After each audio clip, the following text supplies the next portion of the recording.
just don't aim for the written exam only. We actually aim for the whole GK package that will help you in prelims, that will help you in group discussions, that will help you in the that will help you in the final personality interview also. So overall, as I have told you, I repeat it again for 4 or 5 minutes because a lot of our students have joined us in the last 4 or 5 minutes. They might not have heard about the main idea. So overall, I'll just give you a re-glimpse of that. As I told you, a lot of students don't actually prepare for GK. The idea is to give you a direct cooked material. You will just read in front of us. You will understand the points and you will take home. Idea is to make you understand some real events around the world, plus events even around the world that may affect you or that may affect the nation. And in the end, because of its importance, it may come in the exam. So because in the end, our idea is to exam and crack the exam. Most of our knowledge is, job oriented. Our knowledge is, competitive oriented. Few of us go for actual knowledge that we want to acquire this, but a lot of things are actually done because it is required in the exam. So idea is general knowledge. A lot of students don't actually study general knowledge by their own. They need cooked material. If you give them raw material, they won't be able to do that. So we want a lot of them actually aspire for cooked material. So idea for CL to give these sessions is just give a cooked material to them, read it directly, ask the questions, get your questions to me, the issue so that you will be ready for the exam. That is the idea. So today, as we start the session, today we will be taking mostly the events that actually are going on since long. Point is because current affairs, in every session we will have a lot of current affairs and few of general awareness also. I hope you get the difference between current affairs and general awareness. Like Naxalism. Naxalism, tomorrow something may happen in Naxalite area. But that's one such incident. Okay, overall Naxalism is a problem. It may sometimes come in the GD, sometimes you may give a reference to it. So overall idea is some of the events that you must know. So some of the events you must know will be told to you, and then anything from the topic that you must know will also be told to you in the classes. So what happens is, overall, a complete package is given to you in which the events that you have missed, you don't know about it, will also be to you, and the events that are happening, both are being given. And as we progress the sessions, after 2 to 3 months, a number of questions will also be asked to you. We'll prepare 10 to 15 to 25 questions in every session. So every session will be giving you current affairs awareness, plus we'll be giving you some of the questions also. So overall idea is, now overall idea that I want to tell you, read these events, understand these events. Once you understand these events, you will be able to use GD topic, personality interview and exams that you write. For that, I would like to show you one of the slides that is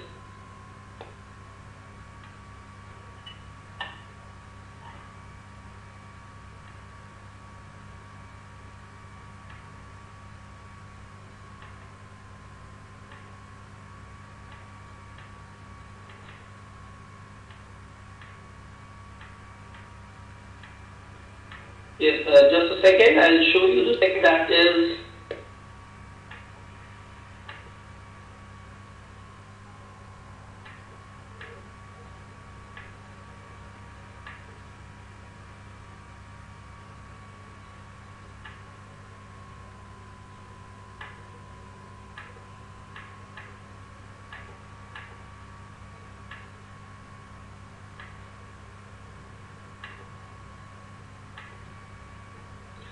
now, these are the topics that I want to show you that.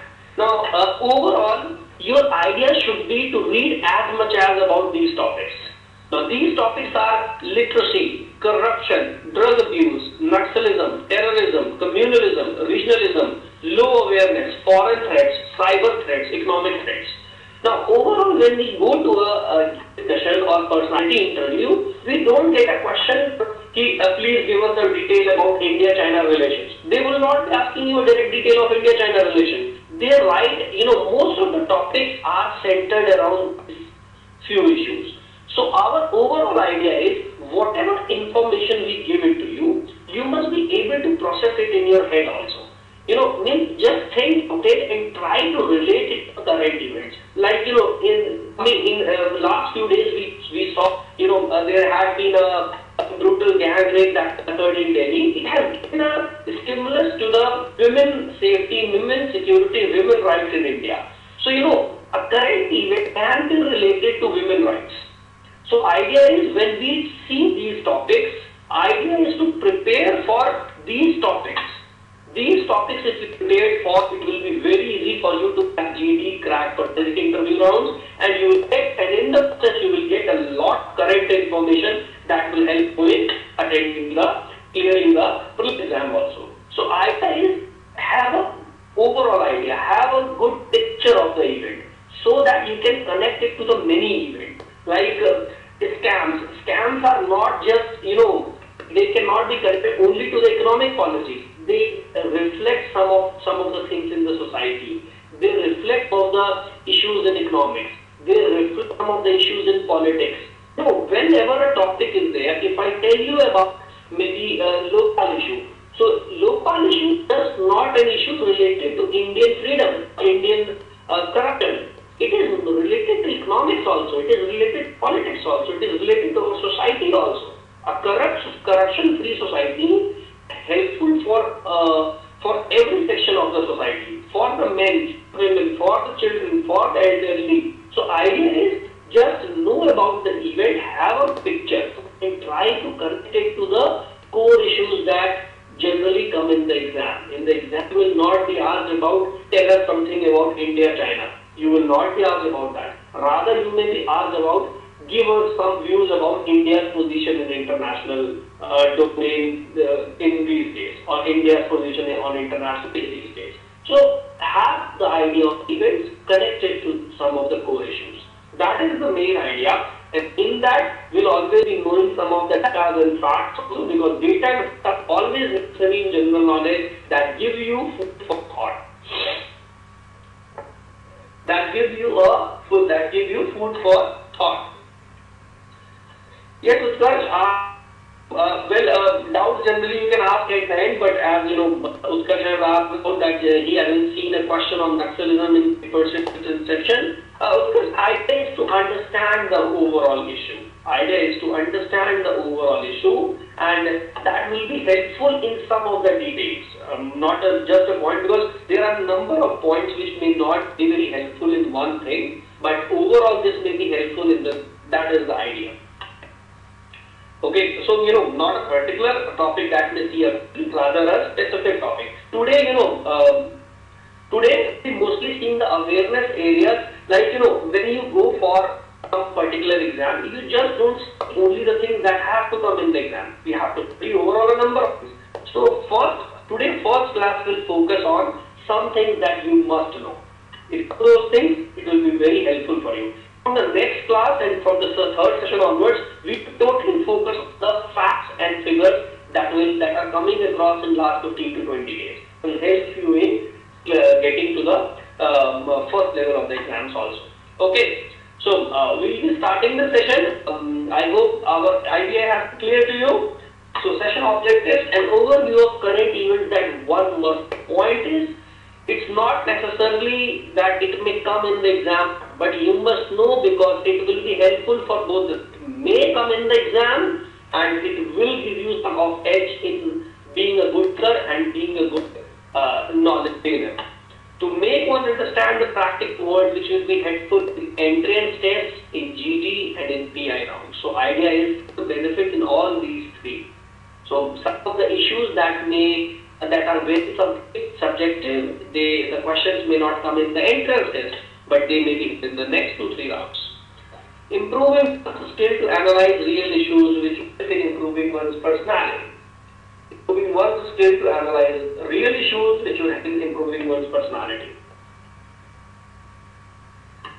Yes, from we have a question that how is this session for LSK students? Point is, the sessions are not designed to give particular to give benefit to particular section. Rather, the sessions are designed to give you the overall general knowledge awareness.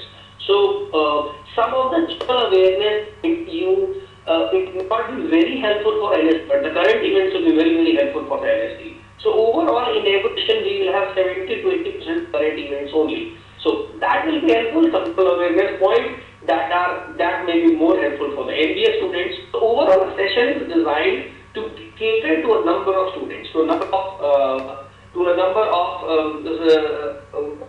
various backgrounds. So in the end, we'll connect it to every student, because for LSD students, for BBA students, mostly you need is current affairs. So you will get 70 to 80% as the current affairs. For MBA students, need beyond current affairs up to general awareness also. So information will be given about general awareness also. That will be helpful for many other students also. So that will always be connected to you, because general affairs is there. It will be connected to everyone. Some extra will be there that will be for higher examinations that require GB and first interviews too. So knowledge is treasure, and will always be yours. And now this is one point that I would like to focus also. Apart from your current preparation, it will help you, because you will having the knowledge. So sometimes these knowledge may not help you. It is not very helpful in a particular exam, but you never know in which exam this may become helpful, or in which part of life, or maybe sometime after, it may be further helpful.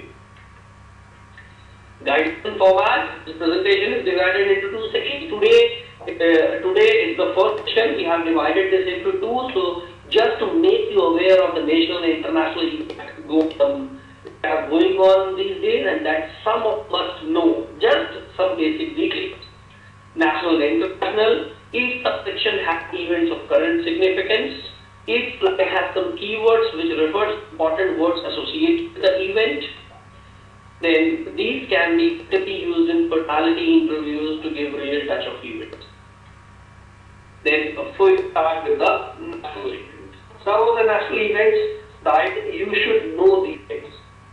A question may come from this or may not come from this, but idea is have a general view or general awareness about these events. Okay, FII in retail. Now what is FDI in retail? Have a view of this. First, try to understand FDI. FDI in simple terms is a type of investment that involves injection of foreign funds into an enterprise that operates in a different country of origin from them. This is a literal definition. Let us understand what it is. Wherever there is always a difference between, whenever we talk about AI and FII, there is a difference between FDI and FII. FDI stands for First Foreign Direct Investment, okay, and FII stands for Institutional Investment. Now, there is FDI is more stable, FII is not stable. I'll tell you some of the basic things. Suppose you are going to start a business. Suppose you are going to start a big business. You need funds for the business you need funds for the business and you need to expand the business. Point is, you will ask for some of the investors who can invest in your business. In this case, FDI will be full. Now, FII is more of an individual investor or some of the institutional investors that will not invest in the operations of the company. Rather, it will just invest for the benefit of his own. If he sees your company is performing well, he buys some shares in your company and will exit whenever it looks that your company may not perform well or your company has already performed well. So FIs are like the shareholders, just shareholders in the company, but invest for the benefit. FDI, on the other hand, is a stable thing. It will invest for the growth of that sector. It will invest for the growth of that company. So that is why FDI is more important. Now we will line again. In simple terms, the type of investment that involves the injection of foreign funds into an enterprise that operates in a different country of origin from the investors. Investors are granted management and voting rights. They are a part of management. They are granted voting rights. level of ownership is greater than equal to percent of the owned ordinary shares.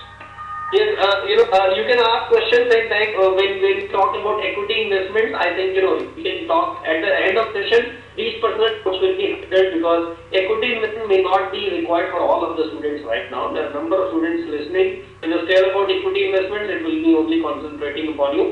At the end of the session, we'll have a doubt session. You can of course ask these questions at that time. I'll be giving a clarification to you. Okay, so understanding FDI.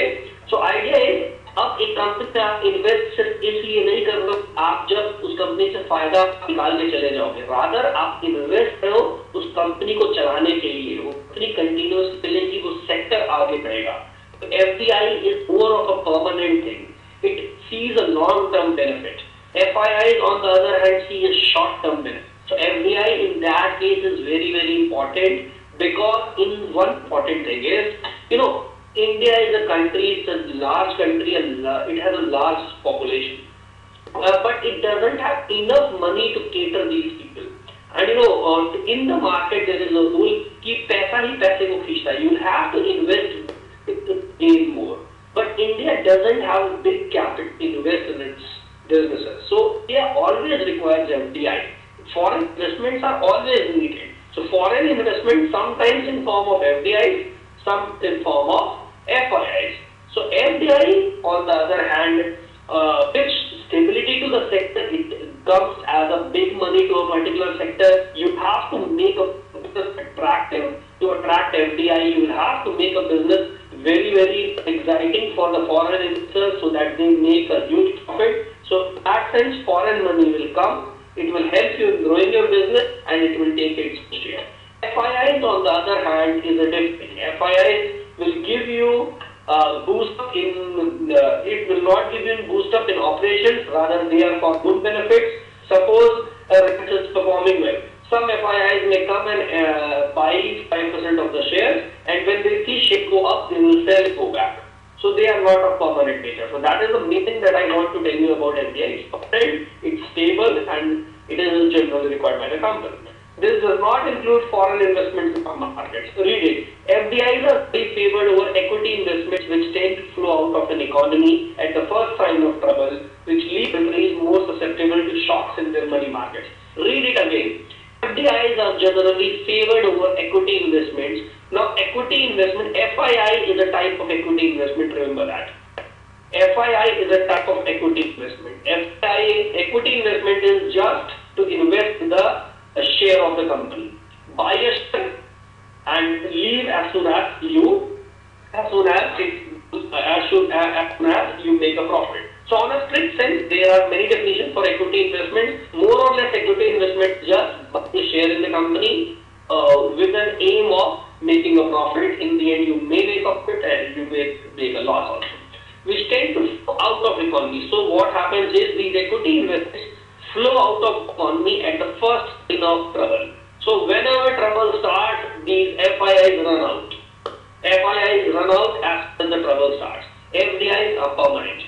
So which leaves countries more susceptible to shocks in their money market. So what happens? Due to time of problems, when actually you need money, these FIIs, they are the first one to exit.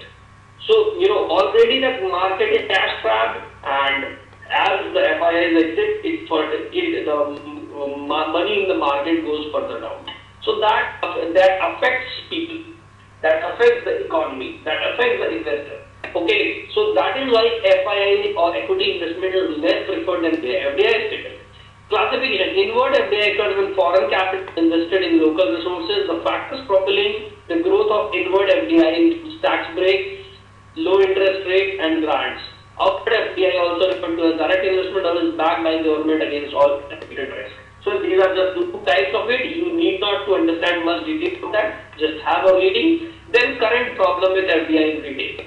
Foreign direct investment retail sector has started a new discussion in India recently. Recently, the FDI in retail has started a new discussion with FDI. Why should we go for FDI? Why retail is important? Retail में क्यों करना चाहिए? क्यों नहीं करना चाहिए?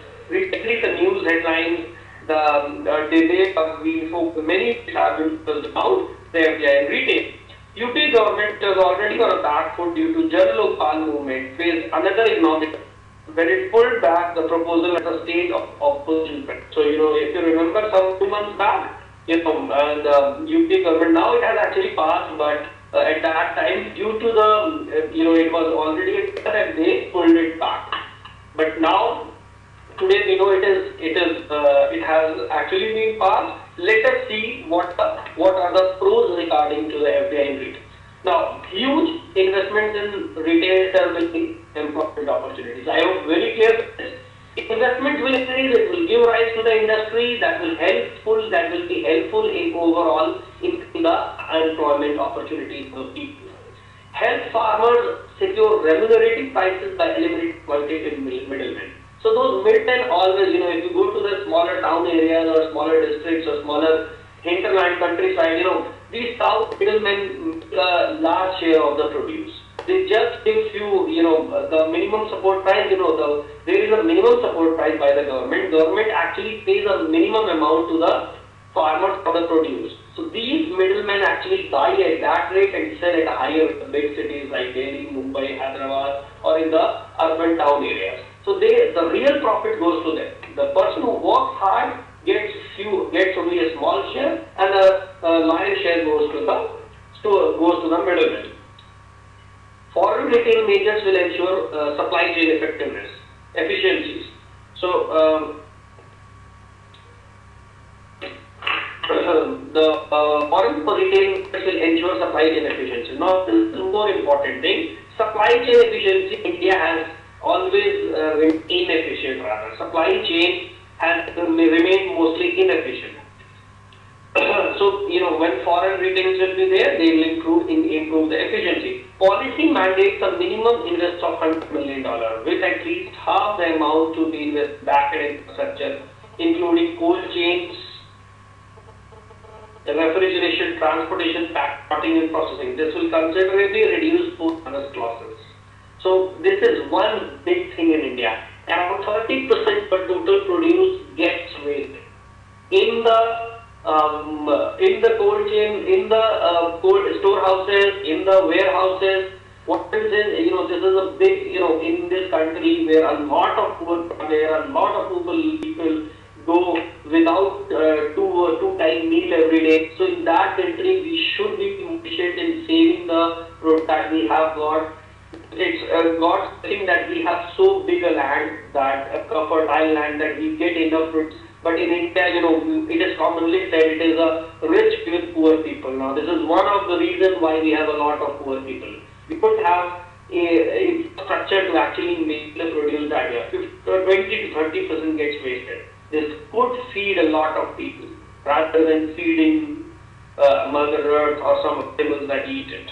This will have a salutary impact on food inflation from efficiencies in the supply chain. That is one of the major things. Then it will less will be wasted, it will ensure supply in the market, and that will help ease inflation also.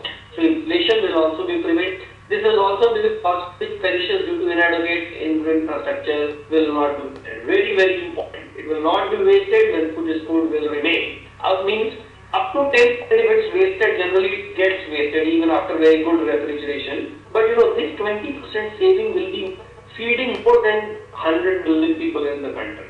It's more than, India's total produces about 250 million tons. So if 20% we can save, 50 million tons. So if 50% we can save, it is around 50 million tons. So that will help in keeping the feeding mass population. So a minimum of 50% from Indian micro and small industry is mandatory now. This will give a boost to the micro and small industry. Very important point, because in rural economy is really suffering. The urban economy is booming. In Mumbai, in Hyderabad, in Lucknow, Jaipur, in Bangalore, the prices are soaring high. But go to the countries, the prices are not escalating at that pace. So this will give boost to the micro and small industry around, because it has mandated that 30% has to be taken from them. It will give job, it will give them opportunity to earn, and that will help people in the long run. This will make the scale to encourage domestic value addition in manufacturing. So it is very, very important. There has been impressive growth in retail and wholesale trade after China approved 100% FDI in retail. China is very good example in this. It had approved 100% FDI retail, and there has been massive increase in the growth in wholesale trade in China. Thailand has experienced tremendous growth in the agro-processing. It's very important for India. For agro-processing, we need this. Our farmers don't have money to invest in the infrastructure. They are able to survive. So, very, very important for us to this money to increase our, maybe I would say कि एक थोड़ा मजाक term में कहे तो एक बार ले लो पैसे, जब बहुत समय बाद हम स्टेबल हो जाएंगे तो भले वापस कर देना FDI, but for the time being we need it actually. Because we don't have money to invest in our infrastructure. Farmers, they just have to survive. How will they? They don't have spare to invest.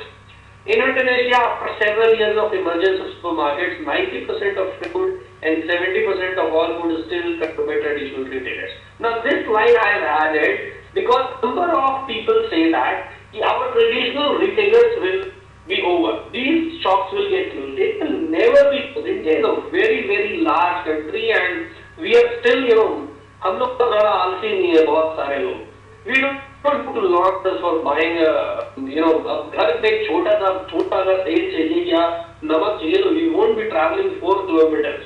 Rather we'll be ordering or we'll be just going down आपको एक परचून की दुकान which is commonly called एक दुकान या एक normal सी दुकान we'll be getting that they will remain in India, that they will control. Yes, these supermarkets, these chains will come up at very, very highly urbanized sectors where, in the locations like, urban cities or big cities like Mumbai, Delhi, I would say the tier 1, tier 2 cities. Tier 3, tier 3, it's impossible for them to survive now. So retailers will remain. Indonesia is a very good example. Indonesia is a country like India where there are a lot of people, there is also a booming middle class. They have actually maintained it. 70% of the food is still controlled by traditional retailers. It is good.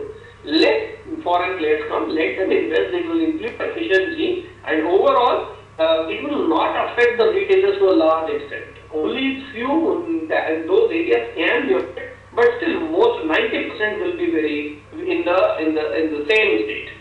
In any case, organized retail through Indian corporates is permissible. Experience the last decade shows small retailers have flourished in harmony with large outlets.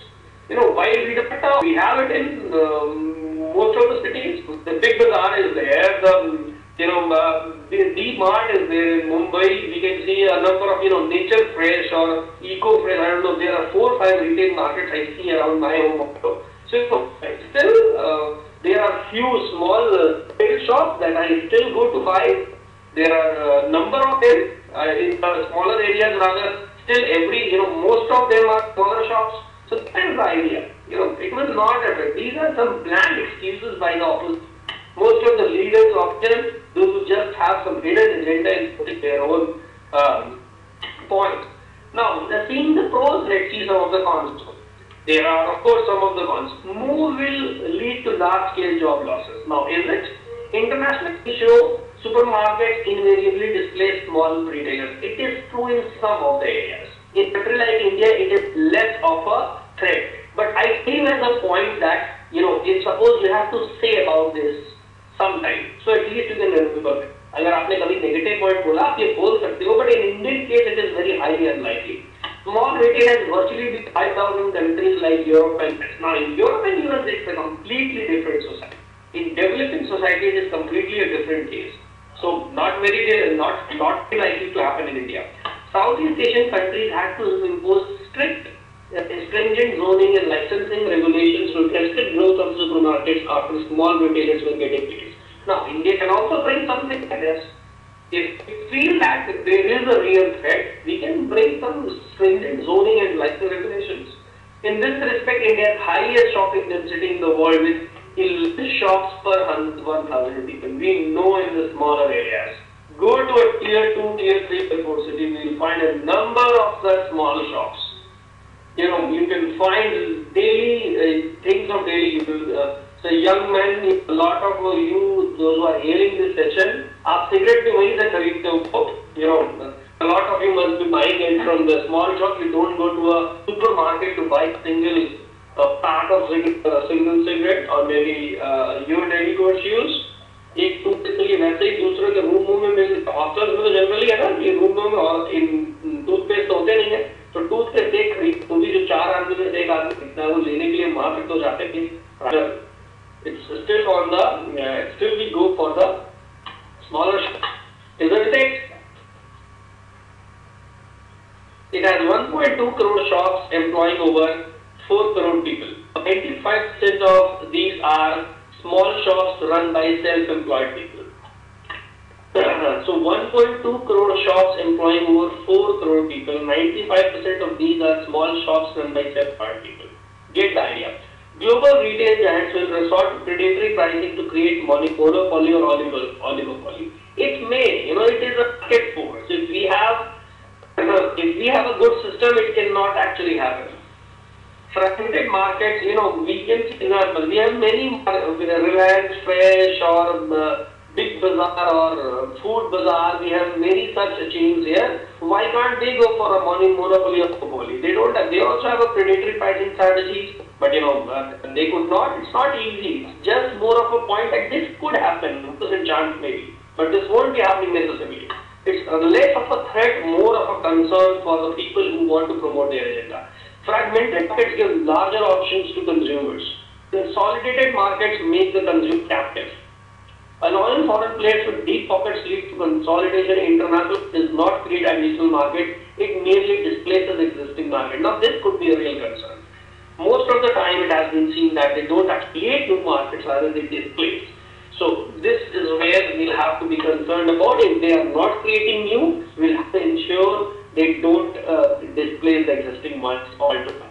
Jobs in manufacturing sector will be lost, but the structured international retail make purchases internationally and not from domestic sources. This has been the experience of most countries. Now, in the context of India, we know 30% has been given mandatory. It has been said that they have to buy from the small or micro industries, the small or medium industry, small scale industry. So, our point will take consideration and it will save our domestic markets to a large extent. Argument that only foreign players can create the supply chain for farm produce is bogus. International retail players have no role in building roads or generating power. They only create storage facility, cold chains. In India. Now, this can be done, but we have to do so. That is why we are inviting them. That is the point. You can't directly blame if they are doing this. It is more of fun. They do this as more of an advantage.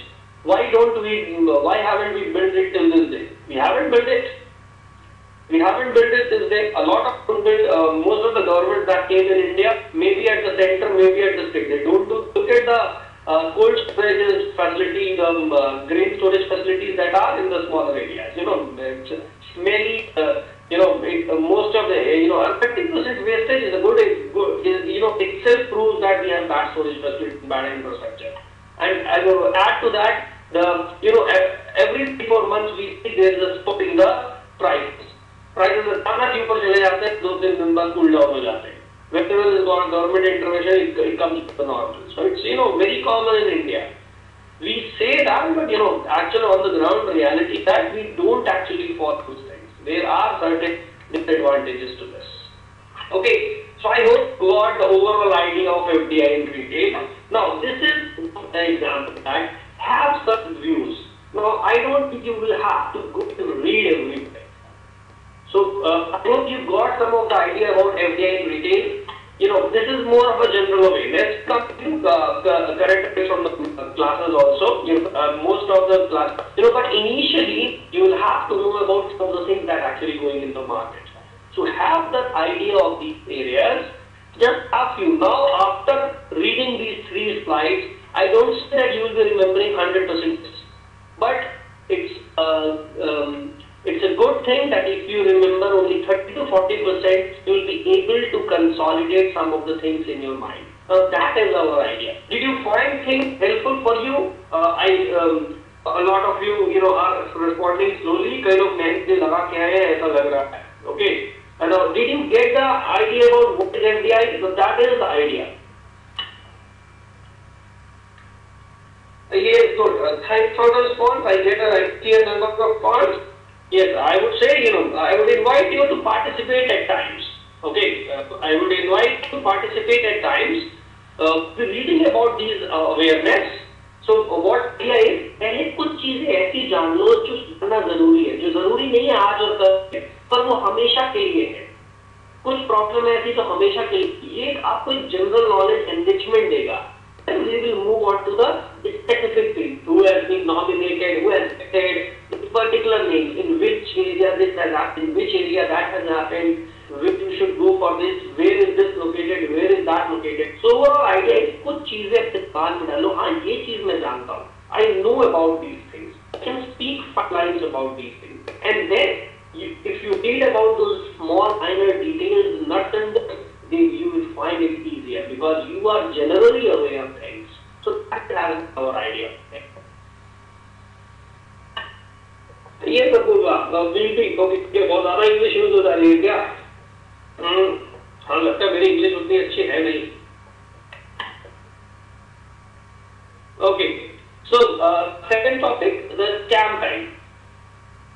Okay. One feedback from you that I would ask for, as Apurva said, some explanation in layman language, is the language okay with you or should I be more simple so that, you get more data? Because I think I have made it comprehensively simple and you are able to get, इसलिए मैं बीच में joke जो मारता ही रहूँगा.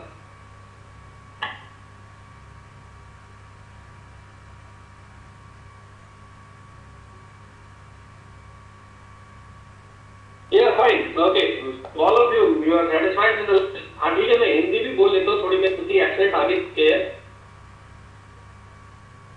Okay. थोड़ी सी वो होता है ना, थोड़ा नॉर्थ इंडियन एक्सेंट ज़रा ज़्यादा ही है. Okay, fine. So the scam time. Moving on to the next thing.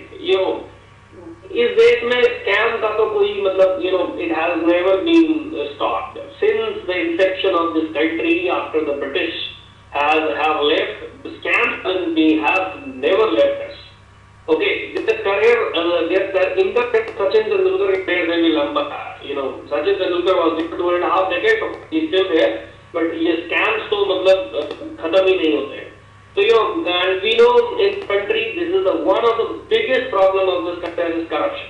So just be aware of some of the things that have happened recently.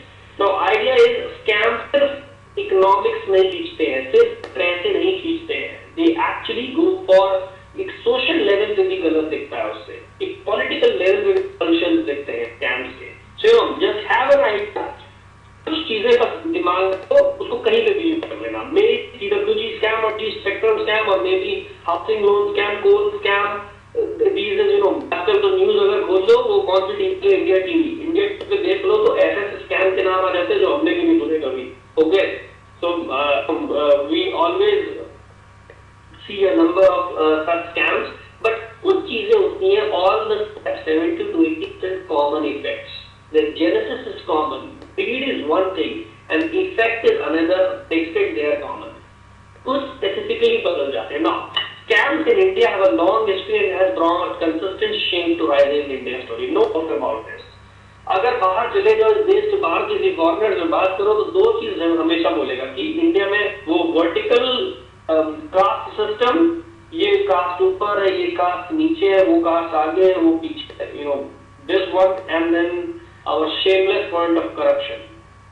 These have open actually markets in India में जैसे कहते हैं ना वो चोर बाजार कई city है. मुझे समझ में नहीं आता है चोर बाजार में चोरी करके सामान आता है तो लगते हुए इसको वहीं पे क्यों नहीं पकड़ लेते. बट पता नहीं unique feature in this country I found that चोर बाजार में लगते हैं. Well of course can happen only in India. We have a great country, we have Bollywood, we have nothing else. Last few years seems given a complete dimension due to unthinking of scams involving officials from the highest level. Now this is one important point. But is the point of ऐसे?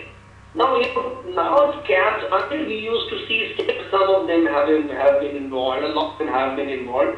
But today, from the highest steps of the government, people are there who are involved. Raja, he was a cabinet minister. Cabinet minister is the highest legislating authority, law-making authority of this country, and उसके बाद इस चीज की कमी होगी. But we still being involved. Suresh Kumari, he has been given task to perform India, to bring India in front of the world via Commonwealth Games. We had been known as a backward country. This is one of the times. This was one of an opportunity. The Chinese used it best. The Beijing Olympics gave a fabulous play of Chinese hegemony in the current world. But it had organized this games, but we got more of a flap less than a play. So we had some of the issues in Delhi. The bridge came down. There were so many glitches, and then finally the one thing that is always there in India, the scam is also there. Just 2 days back there was some hearing in Supreme Court regarding the CWG scam. Now, CWG scam, more than $17 billion was severely credited. $17 billion were wasted. On this scale, इतने पैसे तो अगर हम England को दे दें एक किसी international defence deal में, इंग्लैंड वाले तो बचाए जाएंगे. European countries are reeling at the date in India. India had India given over $70 billion in just a game, and in which we know actually $70 billion लगे नहीं, लेकिन कहीं ज़्यादा चोरी हो गए. Severely criticized by several politicians, social activists due to large expenditure of sporting events, despite the fact that India is one of the largest concentration of poor people. We know India में कुछ भी खत्म हो सकता है, लेकिन गरीबी तो फिलहाल नहीं खत्म हो सकती है. इतने सारे गरीब लोग हमारे यहाँ हैं, लेकिन $17 billion इस पे खर्च दिए, जिसमें से आपका चोरी भी होगी. Matters further complicated by tracing of illegal transaction records involving top officials of CWG or organizing committee. Its chairman, Mr. Suresh Kumari. Even the chairman is involved. What can you think of? The Indian Olympics, he was the head of Indian Olympic Association. He is head of CWG organizing committee. He was head at federation also, and very massively involved in these scams. He is fully involved in these scams. So idea overall, it means let us see one more scam, and then I will some of the common lines. Yes, this Panda, this session is already recorded. You will be getting it on the site tomorrow. Class part आपको session का वापस मिल जाएगा. Please just do not worry about it. For all of the information, the session will be available from tomorrow on the theculture.com/class part. I will be giving you the link at the end of the session. Just do not worry about this. Involving a cabinet minister, we are reading about 2G spectrum. Involving a cabinet minister. A. Raja, 2G spectrum financial scandal is the largest political corruption case in modern Indian history. Now, it gave, this is the largest corruption case. If you remember, the AG had given about this figure, 1,76,000 crore rupees of scam. 1,76,000 crore. इतना रुपया होता है कि अगर मुझे कोई कहे थे जोड़ने को, तो मैं जिंदगी भर जोड़ पाऊँ.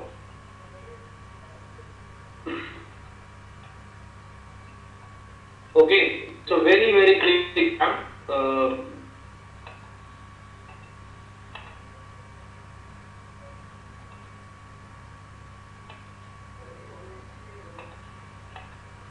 Okay, so reading next line, the alleged modus of telecom bandwidth. Yes, Smita, on these poll, Smita has asked a question that is coal gate a scam. There haven't been any actual evolution of these.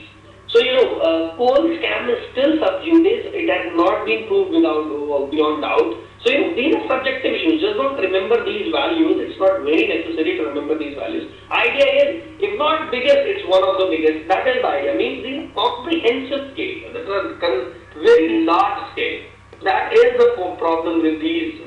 So that is why they are in the game. I will take your point. If you say Colgate, let Colgate be the biggest scam. But it has been, overall, these have been made to the highest level. So, alleged modus operandi was telecom bandwidth being grossly valued and offered to chosen few with the on a dubious first. What? It's like, you are given an authority. Suppose you are given an authority that you have to sell particular thing. the whole scam has been called the mother of those. If it is proved, it is beyond the purview of that event. So it will be very, very large, no doubt about that. So overall idea is you have been given an authority to sell thing at 5,000 rupees. What you do is you ask the customer that you pay me 2,000 rupees. You pay 2,000 rupees for the product. Give me 1,000. Take the product back. So, of course, the customer will be ready. Means if he goes to the white market, he will get it for 5,000. You are taking 2,000 for the price and 1,000 for yourself. Overall, it costs him 3,000. What happened is the 2G spectrum scam. The spectrum priced at around 5,000 rupees crore, 5,000 crore, and they were sold at 1,500 crores. And where the 3,400 crores went in between that. Now, some of them were taken as kickbacks by the A Raja and his associates. So that has been the mode of them. And there is a question from Utkarsh. Can you name the committee you looked into CWG scam? It's very easy. You can actually search. I would discourage such questions rather. It's the Shunglu committee. If you want, you can note it. It's actually Shunglu committee. But such questions you should go personally. It's not a very big thing. CHA report.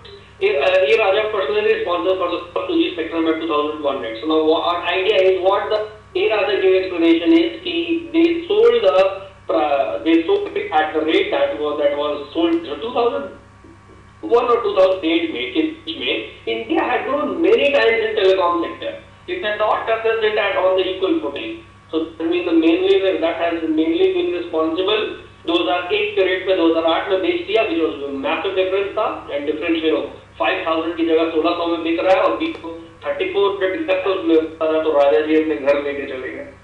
Actions against high profile personalities. Actions against high profile personalities like Kanimut, Dan Liman has brought a new hope in the country system, but a lot is to be done. Now, some of the issues, some of them have been prosecuted, but still, a lot of things is left to be done. So I think overall these scams have given a big dent to India's image. Now, idea is one time says, a common point जो आप note कर सकते हो, वो हमेशा के लिए ही है. Overall, these scams are in the valuation of millions or billions of dollars. So I think India is a country with 215 million poor people. Those of 50 million, around 25 crore poor people still live in this country. Even if we spend just $1,000 for each of them, $1,000, which is, a handsome income in rural area, which is a sensible income in a, not of course handsome, but a sensible income in rural areas. If we spend $1,000 for them per person, which is still sensible in the rural areas, I would say, $1 million will serve 1,000 people. $1 billion will serve 1 million. 10 lakh लोगों को cater करता है इससे. For 1 billion. Together, these scams cost about $20 to $30 billion annually. $20-30 billion annually. Now, if these are used in the social welfare programs, and even $1,000 is wasted on each per capita, we'll still be able to bring 20 to 30 million people out of poverty. So that will be a big achievement for any government rather than getting these money filling tickets. So that is the main idea. ये एक ऐसा point economic वाला जो आप किसी भी scam में use कर सकते हो. Then further, on a social note, you can say कोई भी scam होगा, अगर scam में इतने बड़े लोग involved होंगे, इतने higher level के लोग involved होंगे, it always sets a wrong precedent for the common people. The person who is earning only 25,000 rupees small government office, he will always be good up to, of course, follow the sports. He would always convince himself कि यार जब इतने बड़े लोग इतने पैसे के लिए बात करते हैं, मैं से छोटा आदमी 30,000 रुपए खाली मेरे पास 25,000 में है, मैं भी थोड़ा ले लूंगा तो क्या फर्क पड़ेगा. Overall, this social hierarchy in which everywhere the corruption is rampant. So socially it affects the people. Then politically also, इस तरह के स्कैम पार्टीज में हमेशा स्ट्राइक में आते हैं. We last year saw UPA में Congress DMK. A Raja is the party. A Raja is from DMK part. Okay, A Raja is from DMK. So this Kani Mukti, Dayanidhi Maran are also from DK. So these mainly PMK leaders were in this scam. And in the end, what happened? You know, there was a difference between the Congress and political level पे बहुत problem हुई.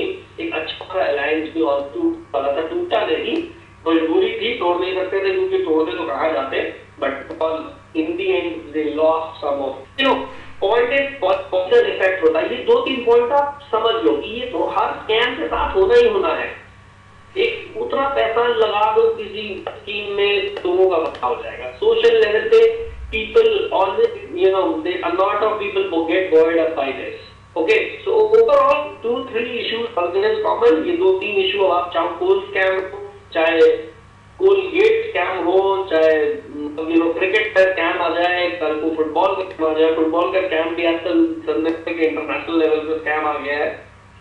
Okay, so overall yes, Shendu said if PM should be tried. अच्छा भाई, PM को भी try करना, but it's not very clear. But you have to see first if he is actually involved.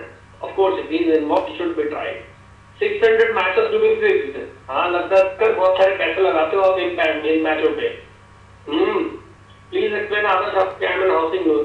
Ravi, it's not very necessary for other housing. No, ये भी एक तरह से है कि कुछ एक other housing scam में था कि एक उसकी जमीन थी. This was आर्मी की जमीन थी, प्राइवेट लोगों को भी बेच दिया है at the very high. Generally army को जो मिलती है वो काफी लो रेट्स पे मिलती है. Don't Council of Ministers say together? No, not all of them. Of course, I can understand that. ये सारे चोर मेरे भाई होते हैं, लेकिन not all can be held responsible. Sometimes, overall, to an expert, true, Prime Minister can be held responsible, but we cannot blame the whole Council of India. We are very good ministers, though, but yes, A. Raja was super exceptional. अब A. Raja को कहते हैं कि जो A. Raja को हम लोग the राजा बुलाने लगे, इतना सारा पैसा आ गया, लेकिन वो द राजा बोला जाता है. तो द राजा साहब basically, we were someone more exceptional. Okay. So overall, just have a view of this. I hope you're able to get some of the basic points that I want to tell you about scam. For scam, from any scam, there are some of the things.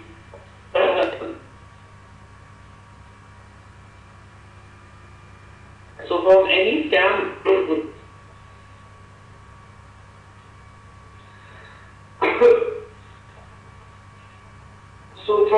scam, there are some of the things, some economic, some political, some social. Always there are some social implications. So ideas have social implications. Okay. Then Lokpal bill controversy. Just have some view of the Lokpal bill controversy. Lokpal, an ombudsman who acts as a trusted intermediary in an organization in internal or external constituency while representing the interests of the public by investigating and addressing complaints reported by individual citizens. Okay. So, just read first line. Read first line for 20 seconds. Read first line for 20 seconds. क्या है actually Lokpal? An ombudsman, what is that? Read it for 20 seconds.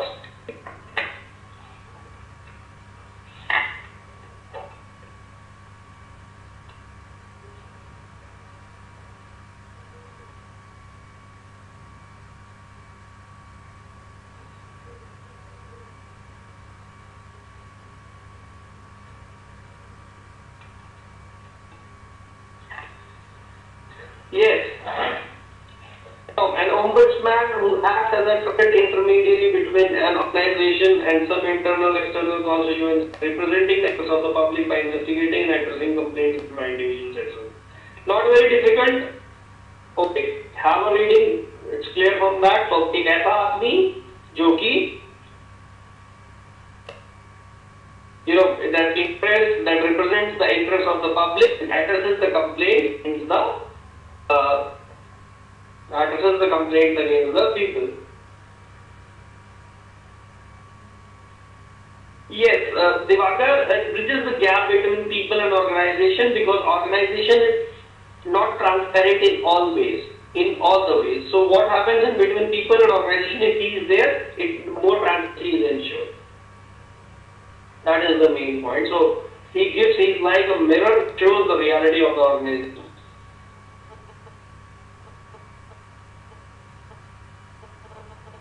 Okay, therefore, and ombuds have been instituted in various countries like UK, Australia, and other government organizations such as European Union. अब जगह है. In the case of India, the government of India has designated such ombudsman for redressal of grievances and complaints from individuals in banking, insurance, and other sectors. CBC was set up on the recommendations of Santhanam Committee. The Citizens Commission is the government of India, but it is toothless. It has a real power. Your point is very valid, but that is how a system ensures. Initially, if you cannot trust, there will be a time when if the ombudsman is being given an independent authority, after some time it will come in the sense, and it will of course be trusted. That is the case of individuality. हो सकता है कोई और भी चोर या corrupt आ जाए तो हो गई वो तो वैसे ही अच्छी खासी चीज तो हो. So idea is overall after some time it will be when many scams will be unearthed and some right.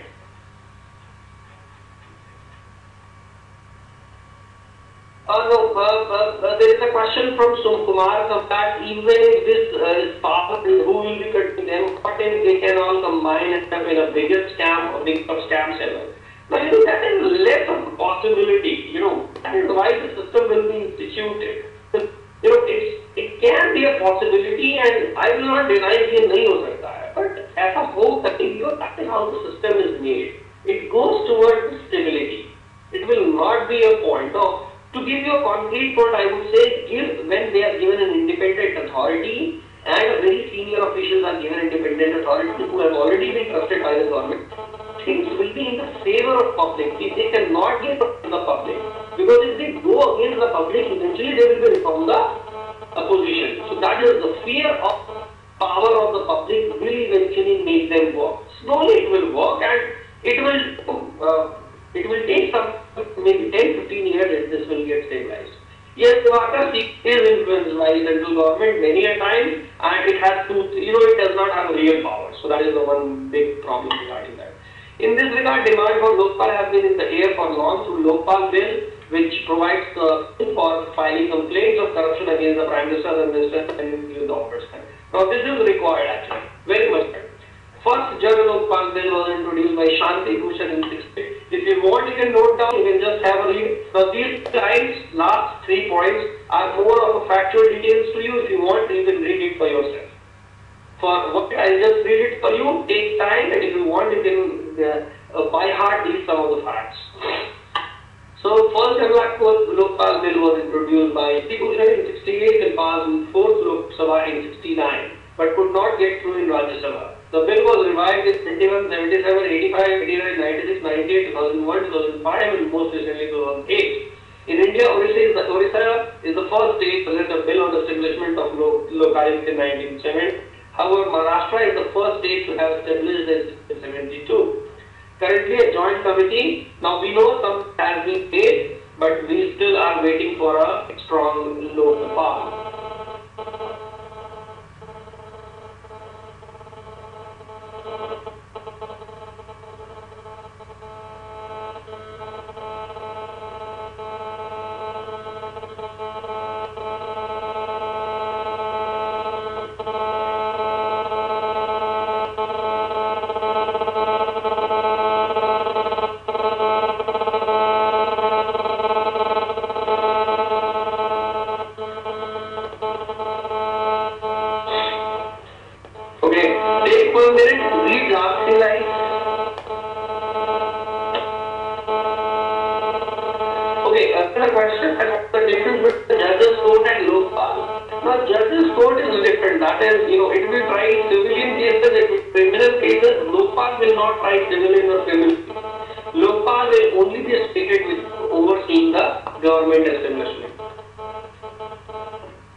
Yes, Utkarsh, Lokpal can give sentence. Point is key. That is the point they are asking for. They want Lokpal to be given more powers. Now, as of now, it does not have, but there is a provision it should be given.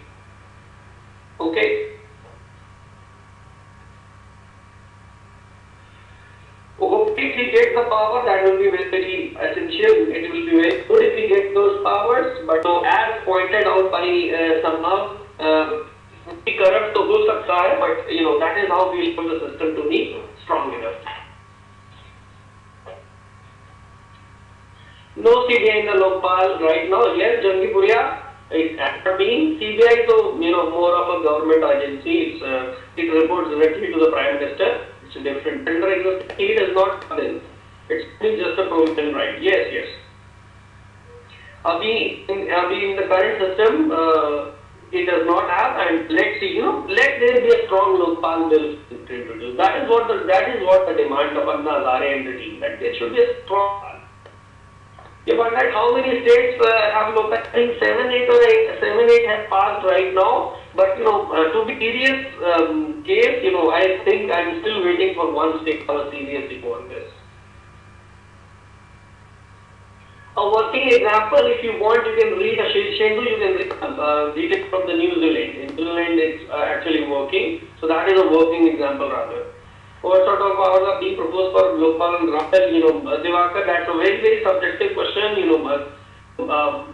There have been, more than 50 recommendations. Let's see how many of them get incorporated. No, but there is no difference between Jan Lokpal bill and Lokpal bill. It's the same thing. Why not? Ab Jan Lokpal bill nahi likhte na. Like your name is Tanmay, you write just Tanmay. So there may be Tanmay, but you are the same Tanmay that will be referred to. Okay, so we move on to the next point. Land acquisition issue in India. Another issue, India में बहुत समय से ये problem है. कहीं पे भी, we saw Singur, we saw Nandigram, the Taj Expressway in Uttar Pradesh, we saw the problem near Noida, we saw the problem near, yes, of course, near Noida extension, those areas. So in land acquisition, always been very trouble. Had we been like China, सीधे आओ लोगों को उठा के फेंको और जमीन अपने नाम पे सबसे सही लगता है. But yes, that is how we are a democratic country, a democratic responsible country.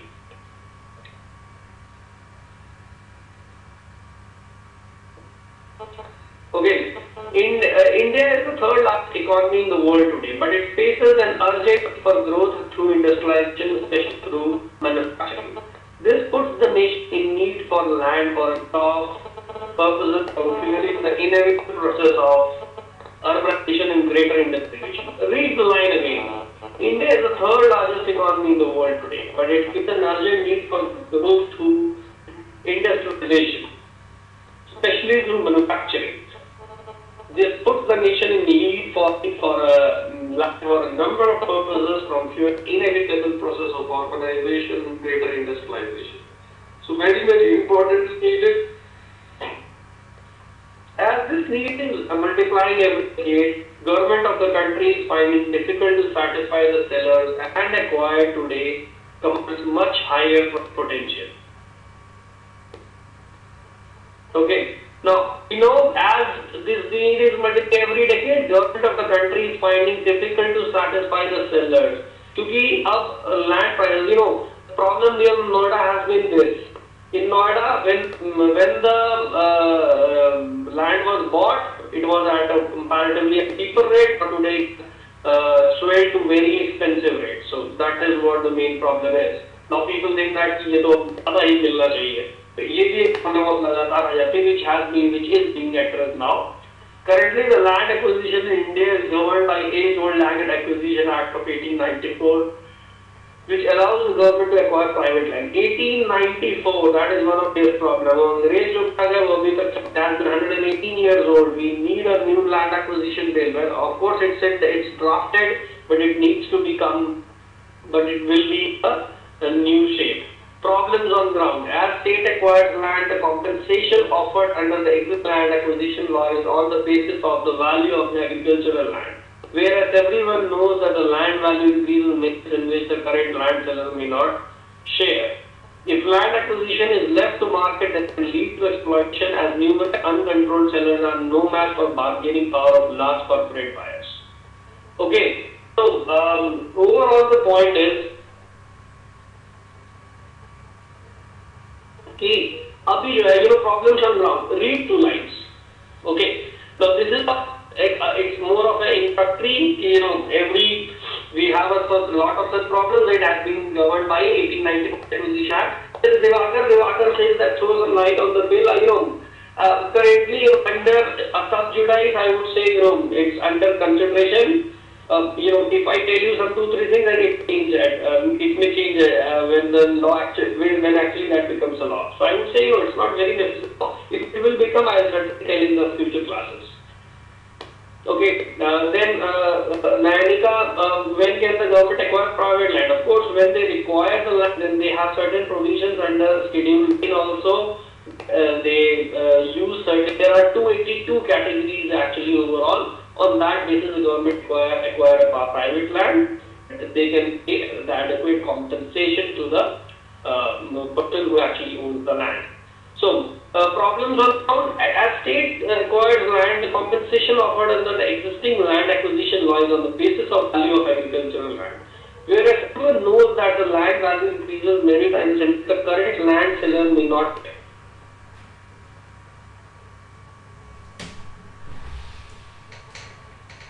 Whereas everyone knows that the land value increases many times and the current land seller may not share. So that is one problem. अब agricultural land है उसी पे material का और होता क्या है बाद में इतनी ज़्यादा वो commercial चीज़ के लिए use हो रही है, commercial चीज़ के लिए use हो रही है तो काफी rate ज़्यादा हो जाता है और actually जो share है ज़्यादा यानी कि कोई चीज़ 1000 रुपए की actual value हो जाएगी उसको शुरू में 300-400 रुपए agricultural land 2-3 गुना कम होती है. So we get a share.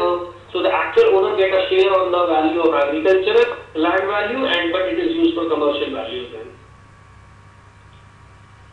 Tanmay Verma asked, if the owner of the land is willing to sell his land, can the government forcibly acquire his land? So that is not the case. Forcibly, what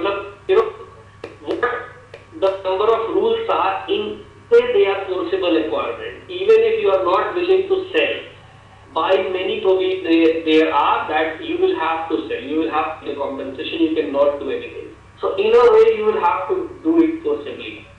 Okay, actually the forcibly is not the correct word, I would say it is actually the legally. Yes, there are the rehabilitation provision of the displaced people in terms and jobs, there are many, but they are not strictly followed, I would say.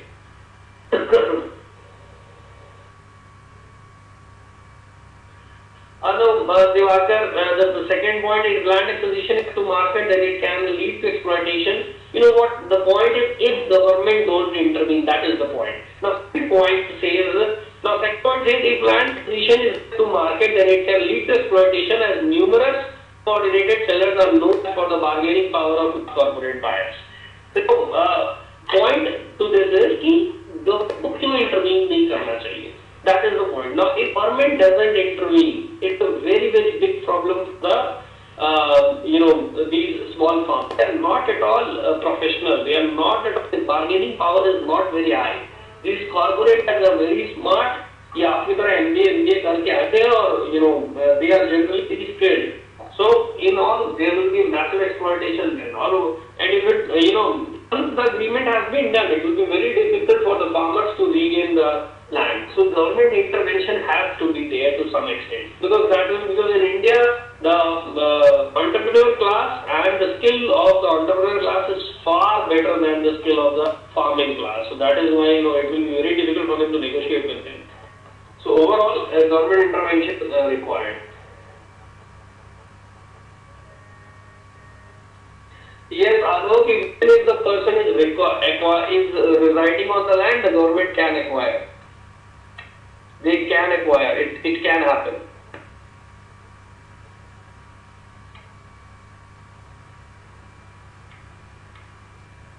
Considering the importance of the issue, government has proposed to bring new law. Faced by the government. Now these are the problems.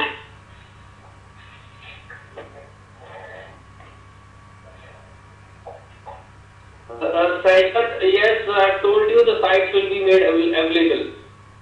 So, problems faced by the government, who should get compensated? What constitutes a fair price? When exactly the government should use its powers of eminent domain? Another issue doing the rounds within is whether government should acquire land for development for private companies. Now, this is one important thing. Many are questioning, what should even government intervene? The government should be away for the land acquisition for the private piece. So, overall, these 2 points you can have a view, each are points are required.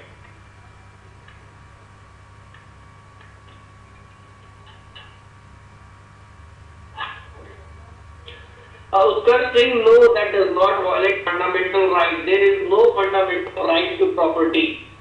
Right to property was a fundamental right until 1978. In 1978, after the 44th Amendment Act, it has not been a fundamental right, it has become a legal right under Article 308. Yes. So, created और right to property में 31 article 31B में link कर दिया है article 39 से, जिसमें schedule add कर दिया 9th schedule में 282 provisions in which you can be disqualified from owning a land. So the solution aims at achieving following objectives. Farmers get a compensation high enough to keep a large majority of them interested in voluntary sales. This must not rest the investment proposition, as high compensation means high cost for corporate buyers who can always go to another state, the setting of a race to the bottom for the competing state governments. So farmers get compensation high enough to keep a large majority of them interested in voluntary sales. One important thing, this must not rest the investment proposition, as high compensation means high cost for corporate buyers. Another important thing, the matter has to be settled in a way that not become a political gimmick, such as the case of West Bengal politics. We saw in Singur and Nandigram, the things went out of control. So, one another important issue. I hope you got the idea what is about land acquisition. Kuch point is with basic yaad rakho. It has always been a problem in this country. So, private property ho, public property ho, chahe private company ke liye ho, chahe public companies ke liye ho. Always been a challenge to maintain this country. Coming to the next point, Naxalism, a threat to internal security. Just have a view of this. Just have a view of this. The term, what is Naxalite? Okay. Reading, it has less explanation, more of a reading. It is just, very common headache topic for the government of India. बहुत समय से है. Its reason has also been exploitation. Difference in economic stature has been a very big reason. The term came Naxalbari, a small village in West Bengal where a section of CPIM led by Kanu Sanyal led a violent uprising in 1967 in a quest to develop a revolutionary opposition to official leadership. Poverty, lack of education have been the factor which held in enrolling men for the cause. Sense of deprivation, injustice act as motivational force. Now, very important point. Sense of deprivation and injustice act as a motivational force to fight for rights.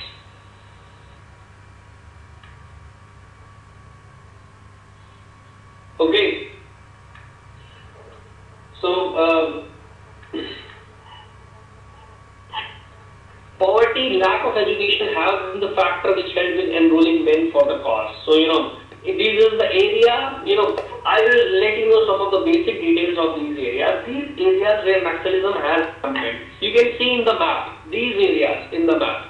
These areas have remained very high in the with the mineral resources. Now, these mineral resources are by more of a private and foreign firms. So, what happened is, most of the people in this area, at least the very poor, most of the people in these areas are poor. It's, underdeveloped regions of the country, and it has a high incidence rates of poverty. So, point is, especially in the rural area, poverty is further, very, very brutal. So, very harsh conditions in these areas to live. The point is, now this, they say that despite, these minerals, these natural resources present in this, they are not able to use them, they are not able to get the real benefit of that. So what happens, a lot of them actually think that they have been exploited. they are being exploited. They feel a sense of deprivation. They feel a sense of injustice. So, these things motivate them to go and agitate. Now, this has been a primary cause. So, economic point has been the primary cause in agitation. So, that is very, very important. Naxalism is the biggest security threat to India internally as it engulfs common mindset of the affected region. Biggest security threat to India internally as it engulfs common mindset of the affected region. I hope it's very clear to you. It's the one of great Salwa Judum. Now, you must have heard about something in Salwa Judum, that the government sponsored anti-Naxal movement which has banned by Supreme Court. Now, this Salwa Judum was an anti-Naxal movement in the area, which was organized by government and with the help of local people. Now, that has been banned by Supreme Court because Supreme Court condemned the violent resistance by the common people. They said the people should not be involved. So, just have a right about Salwa Judum, what it is. It was government-sponsored and anti-Naxal movement. Now, Naxal group has been treated as a terrorist organization under Unlawful Activities Prevention Act. Then, as of this day, Naxalites active across. Now, this is the geography of them.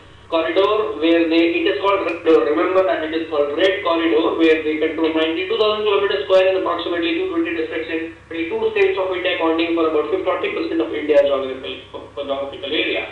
Very large area, they control a very large. They actually don't control, but rather it would be better to say that they actually are active in these areas. But the problem is very, very intense, and it's very, very problem is very acute in the region of Chhattisgarh and Telangana area, Chhattisgarh area, and the Chhattisgarh area touched to Orissa and Jharkhand. So this is the area, I would say, this is more of a second area to them.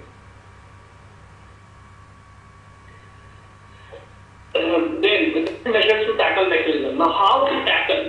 High-level training of security forces is very important. Taking अच्छी से दो security forces को. Change in ideology through education. Education should be imparted and their ideology should be changed. They should be given better sense. There should be imparted education. They should be given the point that if they act well or if they work well, they work hard, they will use the natural resources. Natural resources are available to all of them to actually can use it on for the benefit of masses. Then poverty alleviation program, very important. Poverty alleviation program तो लाना ही चाहिए. Poverty alleviation program should always be promoted because lot of people, those who are actually against the government, are actually below poverty line or at the poverty level. They are extreme poverty level. They don't have much things to eat. So इसलिए मतलब वो खाने को ही जब पूरा नहीं हो रहा है, the point is the more these people are more they have a tendency to agitate and go and revolt against the government. Complete access to local resources, one very important point. Agar it's the local resources they are fighting for, they say that this is their own thing, and why private firms and foreign firms are using it. So very, very important. Complete access to local resources is one of the main things. The government has got many programs in which they are increasing the access to the local resources. Poverty alleviation program also. Then changing their ideology, the education is spreading, and high level training of security forces on. Overall, just have an idea. This is Naxalism problem due to the injustice. This factor में ये याद होना चाहिए. And then what are the issues by the government? ये याद होना चाहिए. What are the measures by the government? Last 4 lines.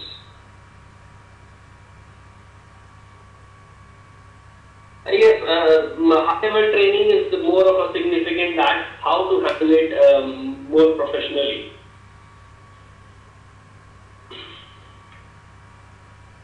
If you want, you can see further. These are the areas which are responsible for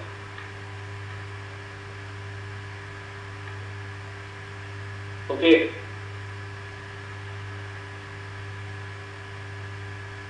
Yes, Nikita asked difference between Naxals and Maoists. There is actually an ideological difference. Not go into that, but actually what has happened is It's actually the difference starts from the basic communistic principles in which Maoism tried to give the power to the peasant class, and in Leninism, the original communism, the power should be given to the working class.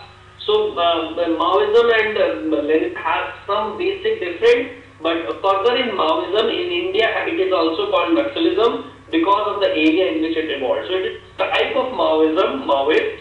They are a type of Maoists who are active in these. Yes, Ankita, you can see the map where it is most active. The red areas are the areas where it is most active.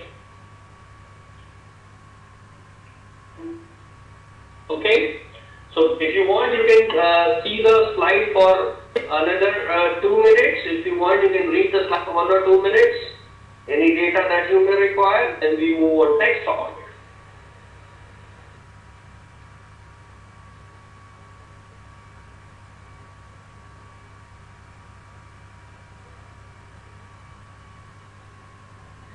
Yes, Prashant, you will get the slides later.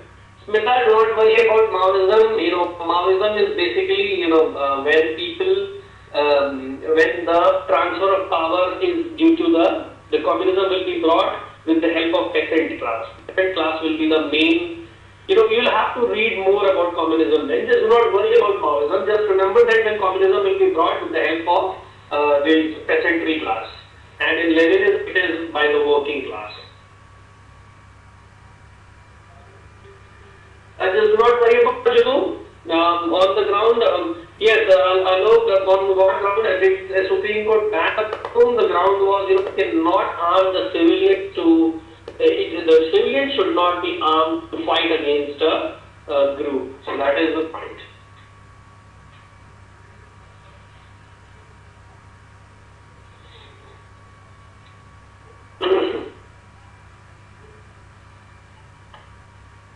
No, there is no. Saket, there has been some private movements going on, but in which there have been report government funding, but there has not been any government anti-national movement. It cannot be. Supreme Court has already banned it. The Salwa Judum was the only one that has banned. Ranveer Sena is a different thing. It's a private organization. It's not by government.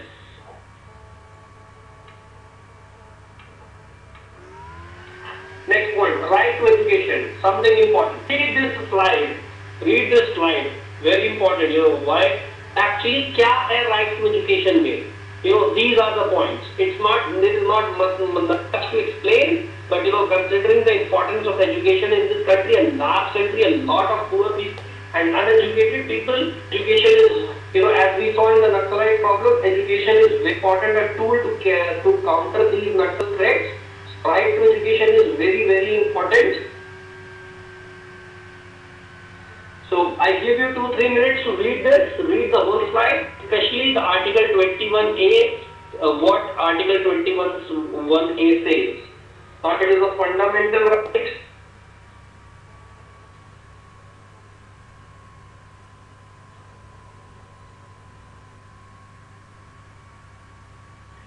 Yes, take 2-3 minutes, read the whole slide.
Yeah, I hope you must have read straight thing, not very difficult. Directive principles of state policy. पहले ये principles of state policy में था, अब fundamental right में है. So what is the difference between this point?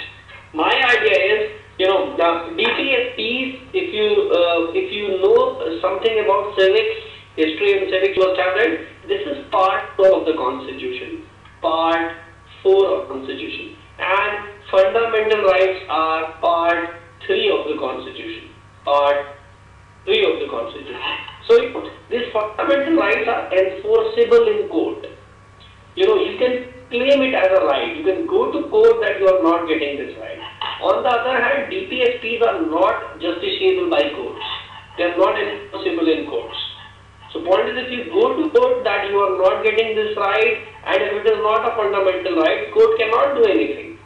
But that is what the problem is. With the right to property, that land problem, land acquisition. Earlier till 1978, right to property was a fundamental right. Till 1978, right to property was a fundamental right, Article 31. But it was removed from fundamental right and it was given a legal status. That now, if it is a fundamental right, courts can prevent your loss. जो पहले कई लोगों ने question पूछा कि वह कहता हो तो क्या उसको भी हटाया जा सकता है? पहले नहीं हटाया जा सकता था. वो फंडामेंटल राइट है उसका प्रॉपर्टी. इसलिए there were only few grounds to disqualify. Now, as it is not a fundamental right, there are a lot of grounds on which they can be disqualified. So that is the difference. On the other hand, right to education, DPSP से अब एक fundamental right बन गया है. So that has been a very, very important in case of right to education. And now one can claim it to be a right. And government will have to protect it.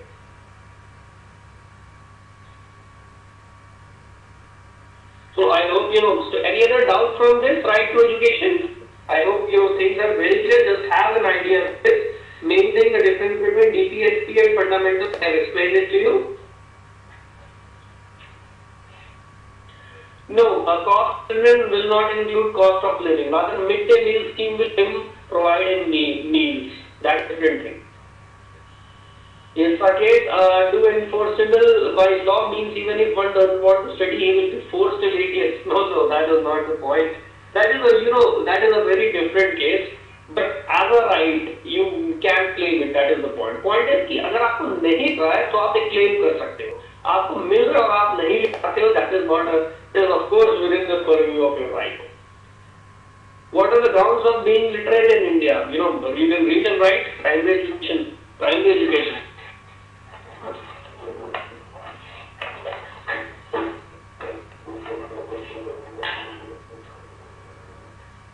Okay, we move on to the next point. Aadhaar. What is Aadhaar? क्या है आधार? आधार में क्या point है, क्या नहीं है? UID आजकल बहुत ज्यादा न्यूज में है. And another 3-4 years you find it everywhere. आपके पास भी होगा, हमारे पास भी होगा, कुछ लोगों के पास होगा भी, अभी ऑलरेडी होगा.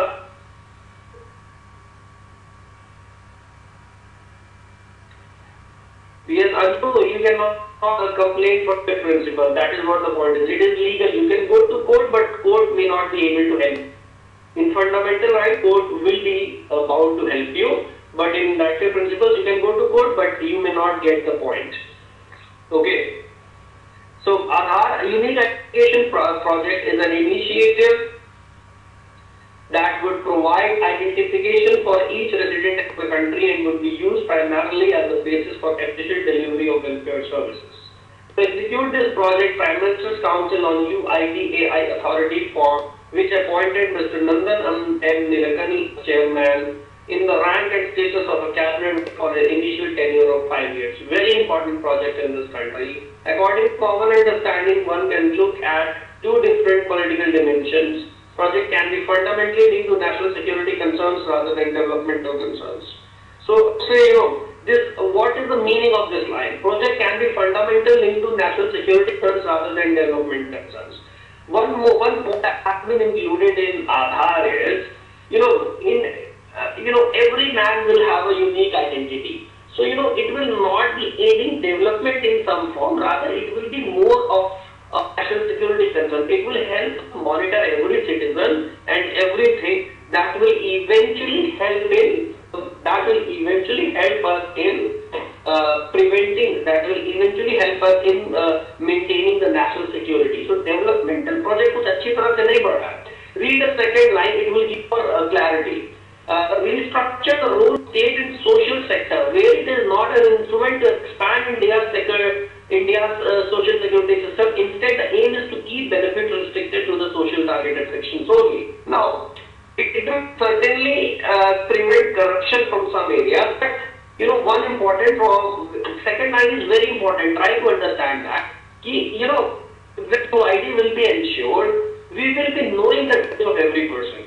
So at that time, suppose a person who is earning below 32 rupees per day. Okay, a person who is earning just 3 rupees per day. In the current system, it is very difficult to get a difference between 33 and 32. Okay, जो 33 कमा रहा है, वो भी below poverty line ही लगता है, वो claim कर लेता है, और 32 वाला भी claim कर लेता है.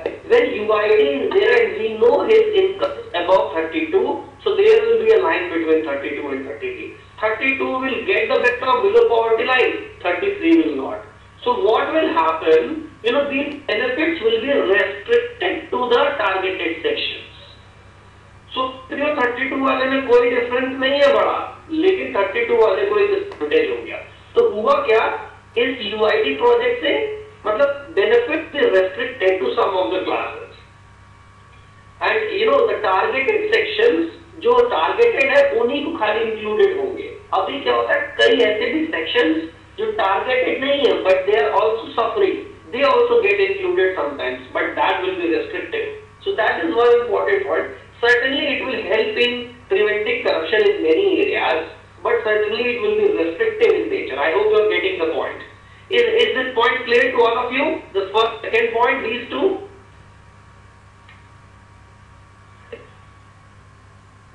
No, this is very different from PAN card. It's very different. PAN card is for the, जिनके पास इनकम हो तो पैन कार्ड बनवाए. इनके पास इनकम कहाँ होती है? 30-35 रुपए की कोई इनकम होती है?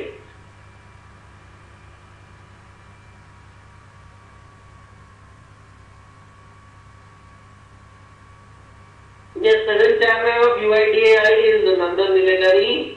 It will prevent corruption. Dhruv, your point is how will it prevent corruption? It will prevent corruption. कि बहुत सारे ऐसे एरियाज हैं जहाँ पे टारगेट सेक्शंस के लिए पैसे इकट्ठे होते हैं, लेकिन वो टारगेट सेक्शन को पहुंचते नहीं है. बताए जाते हैं कि टारगेटेड सेक्शन तक पहुंच गए, लेकिन पहुंचते ही नहीं है. तो idea is now this will be a point जब वो UID will ensure that a number of people, those who are getting, have actually got it up, because it will be registered. That is, it will prevent corruption in some cases. Then, Divakar, very long question, comparison between other identities. The UID is like a roll number of the whole country. So, just get. In your class, if you want to get, if somebody wants to identify you, he will call you by a roll number. In a big class. So, India is a very big class in which you need a roll number. This will help ensure, and it will keep your details. Other identification numbers only have details about that particular thing. PAN card has details only about your income. The ration card has only details about your family. So UID will incorporate all. Shekhar, now it's not the feedback mechanism, but it will be registered further. Registration होगा यही कम नहीं है इस देश में. Registration होना ही मतलब कि कई चीज लिखी हो गई है, and then it will prevent corruption. No, it will not replace voter card, but rather it will include all the cards further. आगे जाएंगे तो सारे कार्ड इंक्लूड हो जाएंगे एक में, and a unique number will give it UID, जिसके voter card, ये पैन कार्ड, ये राशन कार्ड, ये सब कुछ इंक्लूडेड होगा. Global level in USA there is something called social security number, and very common. अगर आप कई movies देखते हो या कई serials देखते हो तो social security number SSN is common, and they get a SSN number. That basis poor and rich people get divided, and benefits are passed on that basis. Okay.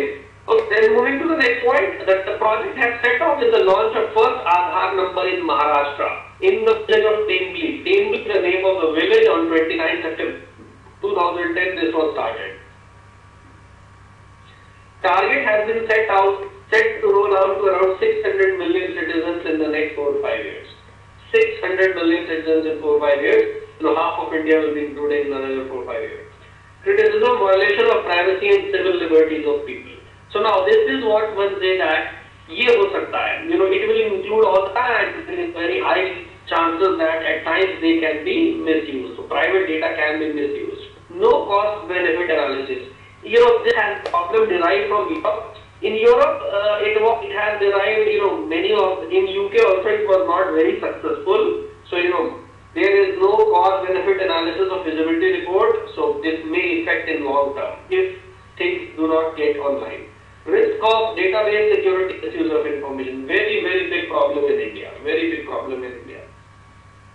Okay, so UIDAI ये एक तरह से पूरे देश पर class मान लीजिए roll number है जिसमें your personal data will be stored, your number, your income details, your voter ID, your area, your address, everything will be there, and then it will be like a complete database of yours.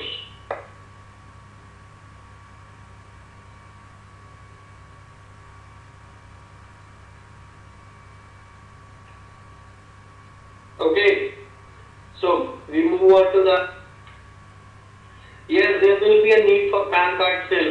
Smita, it is just a consolidated. एक तरह से pan card आपका एक subject हो गया और ये पूरा कॉम्प्लेक्स हो जाएगा. एक pan card number, voter ID number, ये सब एक एक सब्जेक्ट हो गए, and this will be a complete report card. I hope you get the difference.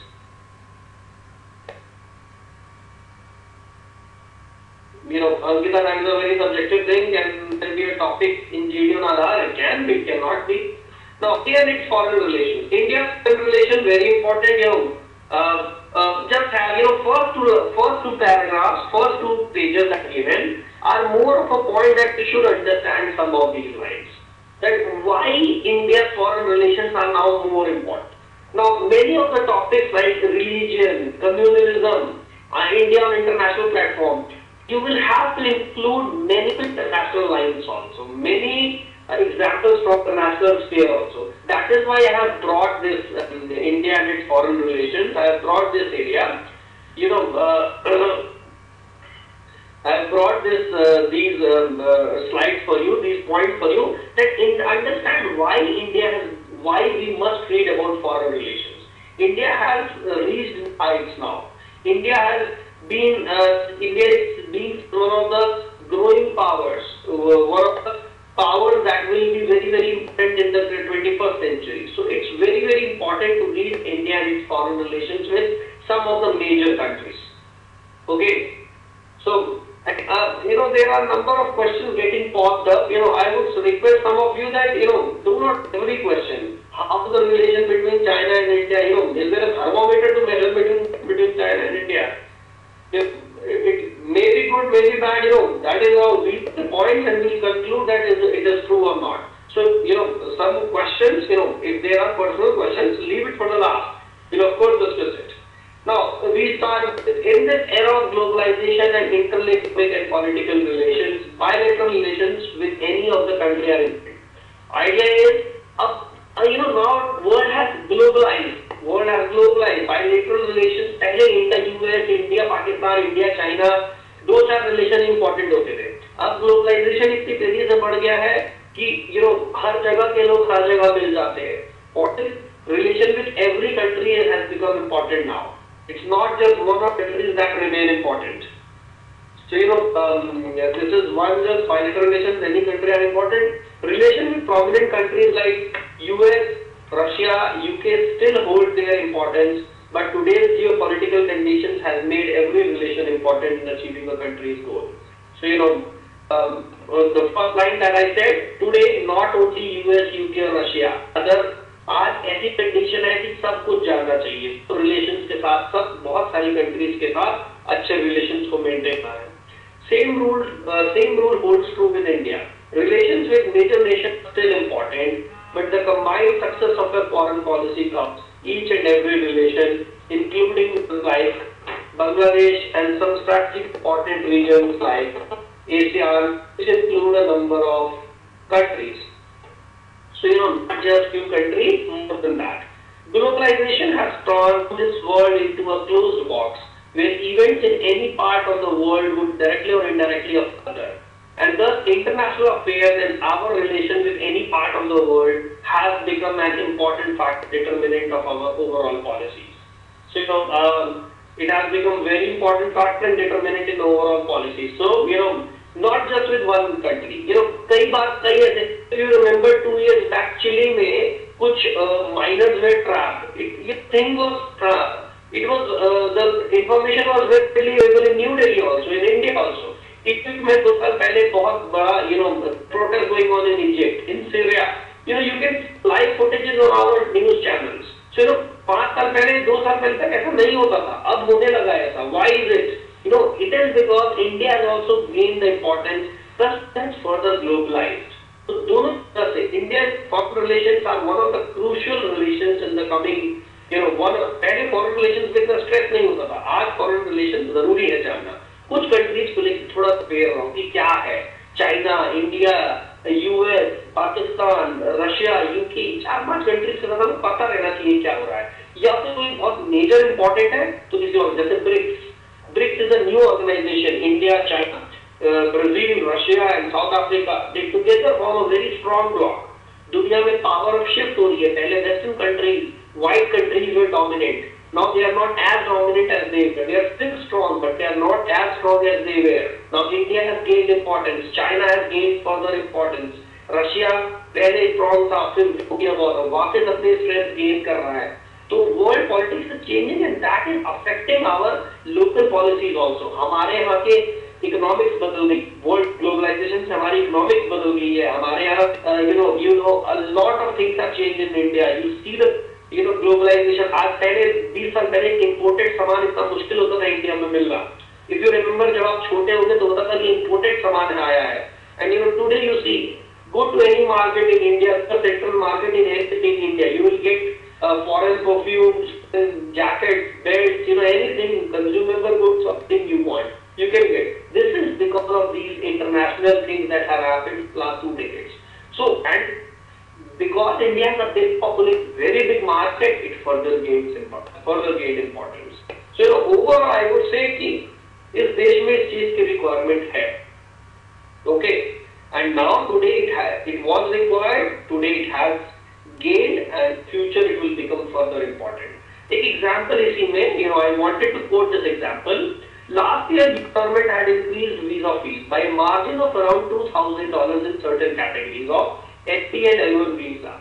US government clarified that it is expecting to raise over $550 million over 5 years by this fee hike, and this money will be used to increase security and prevent illegal immigration over its border to Mexico.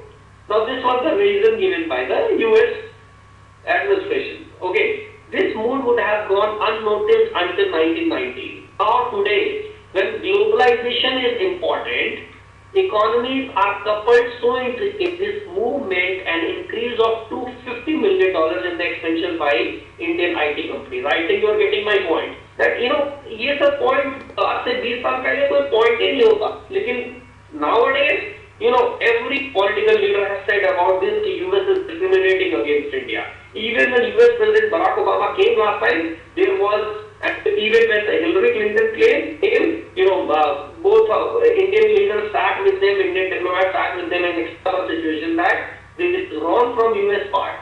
So, but today it has gained importance. 20 years back this was not an issue. पहले भी कई बार visa fees बढ़ी, कभी issue नहीं हुआ. आज important हो गया है क्योंकि $2 million का एक्सपेक्ट हो गया इंडियन आईटी कंपनीज. आज ग्लोबलाइज हो गई है world. Understand that these examples have changed the course. The course has changed and these examples have become important. So the decision was bound to invite criticism in many economic analysts and political commentators along with the affected governments. Not only India, many other countries also affected. They have also criticized the US policy. The issue was further highlighted at the highest levels of contact between US and India. So इतना important था issue कि और India में जो highest level meetings हो रही है, अब इसको explicitly रखा गया. When US President Mr. Barack Obama visited India in November 2011, and this issue formed one of the key determinants in the economic cooperation among the two important nations. आज economic cooperation में एक important point देखते हैं इसे कि भाई अगर economic cooperation बढ़ाना है तो इस तरह की चीजें हटाओ, barriers कम करो, rather so we should promote many of the conversations and personality interviews that cover a look on the current day developments of India relations. Any such issues in last 12 months are of prime importance. So I would say कुछ ऐसा important जो world में हुआ हो, एक दो paragraph पढ़ना चाहिए हमें, 5-10 minute you should read about that so that you are just aware कि ऐसा कुछ हुआ, ये 2-3 नाम थे, ये एरिया था that. Don't go into the PhD of it कि एकदम डॉक्टरी कर लेंगे इसमें, कि इतना सब कुछ पढ़ लेंगे किसी और को भी पिछाड़ देंगे. वो होता है ना, कई लोगों में टेंडेंसी इतना सारा पढ़ लेते हैं और फिर दोस्तों को बेइज्जत करने के लिए सवाल पूछेंगे, अच्छा बताओ ये कैसे हुआ, वो कैसे हुआ. तो यार एग्जाम में इतना बस पढ़ लेना कि डीप हो जाओ. Just have 5 to 10 lines about that, some basic examples about that. एक दो नाम उसमें हो वो याद कर लो, that's it. So in that category I have overall tabulated some of the things कि कौन सी चीजों के साथ इंडिया इंपॉर्टेंट है. इंडिया और मेजर ब्लॉक्स मतलब जैसे European union, Asian, African union, ये 2-3 ब्लॉक इंपॉर्टेंट है. इनसे 2-3 लाइन पता होना चाहिए. क्या India Bangladesh, I know I have given why India Bangladesh because neighboring countries always been important and Bangladesh has notoriously been important. इसलिए 2-3 लाइन जरूरी है. Neighboring countries in China का रिलेशन अगल बगल के साथ भी important है because string of pearls और कई ऐसी theories है जो कि China is using against India.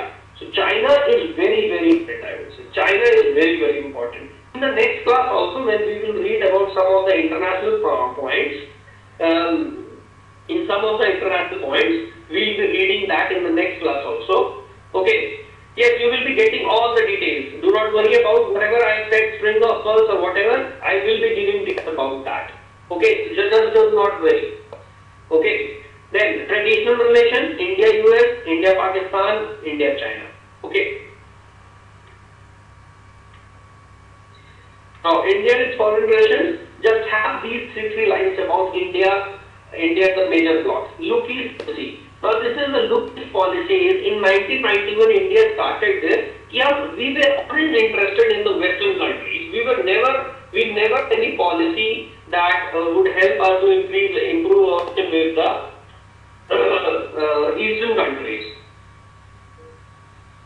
So, in 1991, India started a strategic shift in India's policy towards Southeast Asian countries. अब ये था कि कुछ इधर भी ध्यान दो. These are also market. These are also some important countries. They're performing well. Let's have good relations with them. It will eventually benefit both. India has recently signed FTA, free trade agreement with ASEAN, which will take out duties from 1,200 products by 2013. It will end duties in West by 2016. So very important duties. कम होंगी, चीजें और सस्ती मिलेंगी. आप लोग Thailand में जा पाओगे घूमने, हम लोग चला जाएगा. Overall things will improve. The duties will come down, the tax will come down, the trade will increase multiple times. India has concluded its 7th India-ASEAN Summit and raised it to $48 billion, shows the alliance. So $48 billion is eventually, right now almost at $60 billion. This is last year's data, official data, but now official data that will be released very soon, touched almost $60 billion. Very important area. Now ASEAN, what includes that? That includes 10 countries. Okay, I give you as homework. What is ASEAN? Find the number of countries ASEAN and name the country. It's like a homework to you. So very simple question. Go to Google. Right. Yes, Utkarsh, absolutely correct. 10. EU, European Union, strategically most important engagement with trade volume almost equal to 61 billion euros in 2008. Today it has almost touched $100 billion with European Union. Means together all the countries of European Union, all $100 billion. This euro, remember this is euro. Currently FTA is under negotiation, which is expected to be agreed early year. Very soon it will be. Free trade agreement is under negotiation. It may be agreed very soon. Tariffs are to be slashed in over 90% items, with both sides demanding further cut in their respective benefit areas. So अभी negotiation चल रहे हैं European union के साथ. Trade agreement बहुत कर रहा है. ये भी ध्यान रखना, कहीं पे भी बोलना हो ना तो एक पॉइंट याद रख सकते हो या कहीं याद रखना हो. इंडिया का रिलेशन ज्यादातर कंट्रीज के साथ इकोनॉमिक लेवल पे अच्छा हुआ है. ओके, इकोनॉमिक लेवल पे अच्छा हुआ है, not with other. Okay, so Indian relation has increased, has improved mostly economic and on the trade line. Politically इतना अच्छा हुआ है, इकोनॉमिक लेवल पे काफी अच्छा हो गया है. But they say कि people say कि and experts say कि जब इकोनॉमिक लेवल पे अच्छा होता है तो जनरली उसके बाद सोशल कॉन्टैक्ट और पॉलिटिकल कॉन्टैक्ट भी अच्छे होने लगते हैं. तो ये has been very true.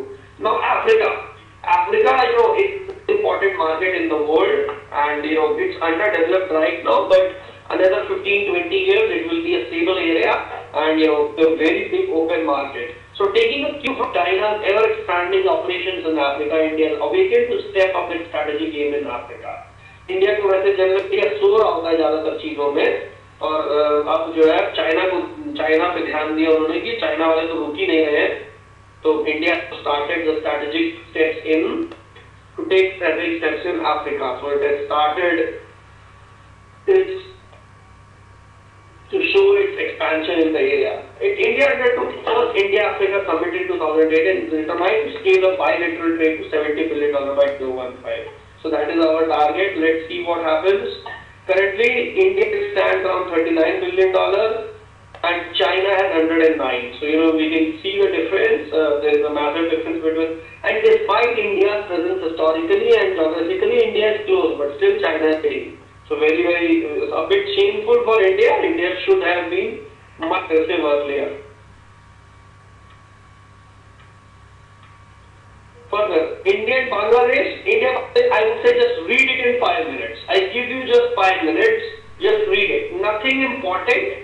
ये हमें इंटरेस्ट और नेग्लेक्ट रहता था, इरिटेट होता था हमेशा. इंसर्जेंसी प्रदेश से बहुत होती थी. Many militants have come to India from Bangladesh. Just read it for 5 minutes. Do not give extra time. एक बार हिस्टोरिकल लोग पहले क्या था, हमारे रिलेशन काफी अच्छे नहीं थे लेकिन हुए नहीं, उसके बाद खराब रहे, और आजकल क्या हुआ है. ये just have these 3 blocks. Take 3-4 minutes. Read it. Read it on your own. If you have any doubt, ask it.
Prashant's liberation of Bangladesh means that in 1971 it under Pakistan until 1971. India liberated Bangladesh with the help of Gandhi. Indira Gandhi with the help of Indian Army, and then it was liberated.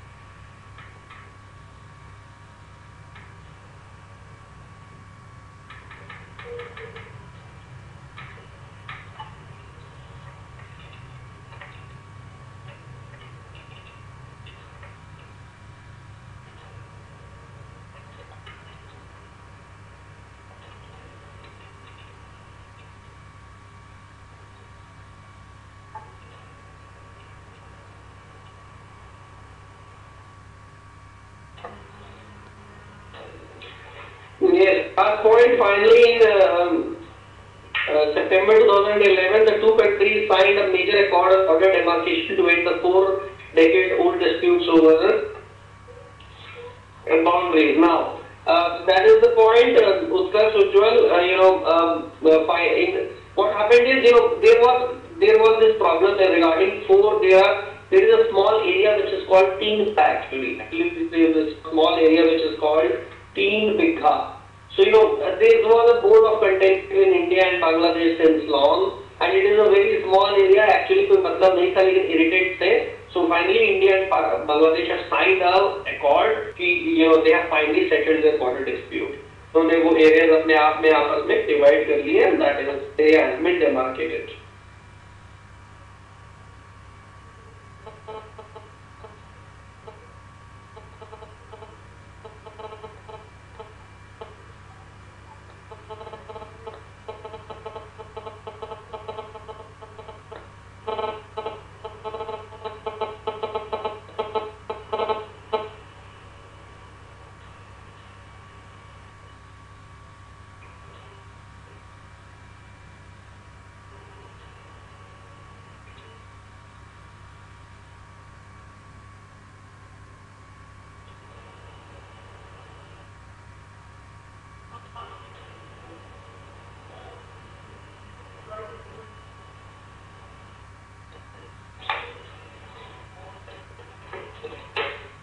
Here there is always a huge refugee problem. It has always been, no doubt. Now, one more important thing is the problem with infancy has been. I'm sure the problem have been many cases in which people who have been involved into anti-India activities have come to India from Bangladesh. That is the insurgency. So China and its neighboring countries, what is it actually? Now, there is one thing strategic analysts are seeing these days is China is trying to improve its relation with neighboring Indian countries. With India it has always been remained in a constant mode, but it has tried to improve its relation with the neighboring Indian countries, Pakistan, Bangladesh, Sri Lanka, Nepal. So that is so what Indian analysts say that this is strategic from a Chinese point of view, and in China is actually encircling India. China wants to keep India contained, means contain India for that, keep India contained, let it fight on small issues with neighboring countries and let China progress on the path. So, we already discussed a lot about China. Now, we haven't discussed, we would have taken international first, but today we started with national. That is the point. So this topic is important considering Indian perspective. Commonly referred to as string refers to Chinese sea lines of communication which send from Hong Kong to Port Sudan. So, Hong Kong, Port Sudan, they have been installing many installations. They have installed many installations at the strategic ports. The sea lines, if you see these areas, it covers almost all of India's neighboring areas. So the term used is an internal United States Department of Defense report titled Energy Futures in Asia.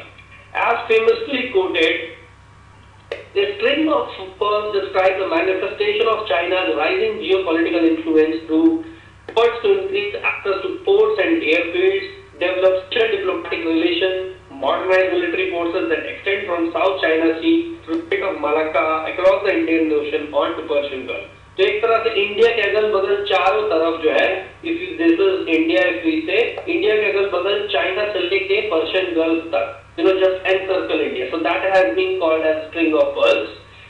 So going further, Chinese President Hu Jintao has stated that goal of PRC's naval strategy is a harmonious ocean, and China would never seek any, nor would it turn to military expansion or arms race. He says this is a normal progress of China, but India doesn't see it in that way. India fears that string of pearls may put at a military disadvantage, and that India's lack of grand strategy lets China develop relationships with countries in the region. This could be a realistic reason. अब भाई China आगे बढ़ रहा है तो हमारे पास कोई strategy नहीं है रोकने की, तो हम सिर्फ ब्लेम नहीं कर सकते हैं. We should evolve some strategic points.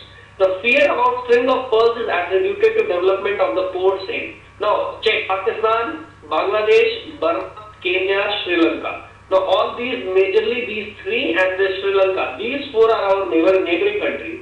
So if we consider this as India, so one port is here, one port is here, one port is here, and one port is here. So ये चारों एक string string of pulse. Do you actually see that? If we connect these dots, it actually form a string of pulse area that China is trying to encircle India.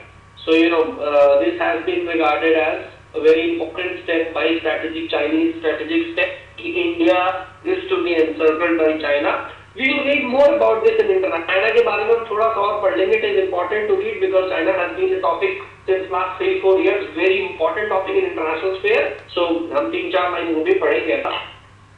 Okay.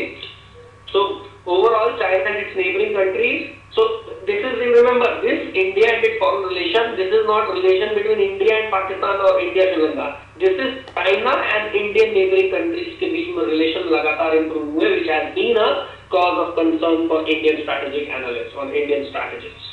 Okay. Then coming further, India-Pakistan recent times. Just have a look at this. India-Pakistan recent times में क्या हुआ है? Okay. India-Pakistan, we know the history. India-Pakistan were together, were separated into two nations in 1947 after the British left. Now today we have been involved in many wars, but today this is what is going on.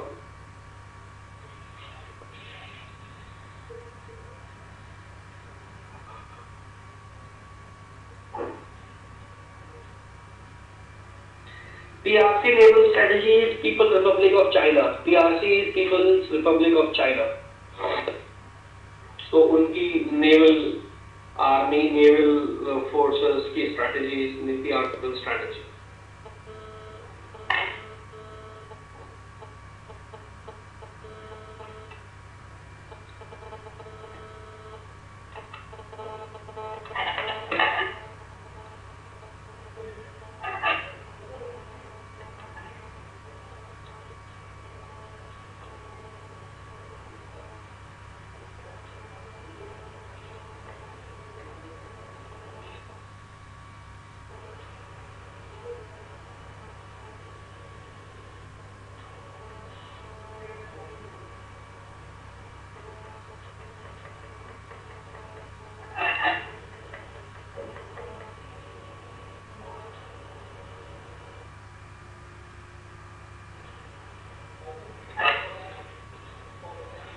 MFN status is most favored nation. It is a clause in WTO.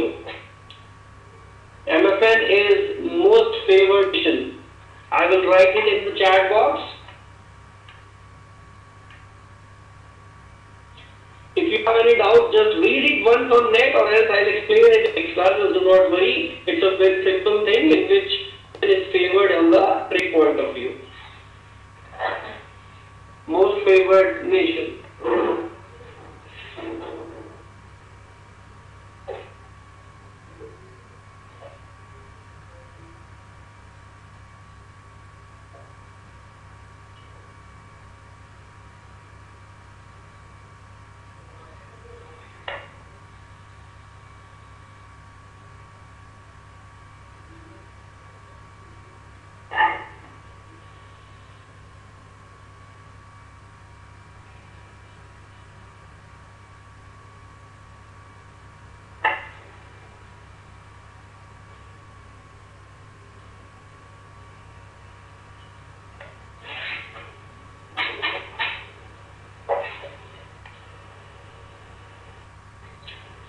Divakar, do not worry about Baloch rebels. It's just an important area. Where Shah Mufti was the one, but it is very difficult for you to remember. Just do not worry about that. Baloch rebels are actually in the region of western Pakistan that borders Iran area. So वहाँ पे बहुत ज़्यादा problem है Baloch area में. I say that India has actually triggered that. India has been properly funding those areas and it has triggered those areas. The conflict in those areas. So that is the problem. Have a view of this.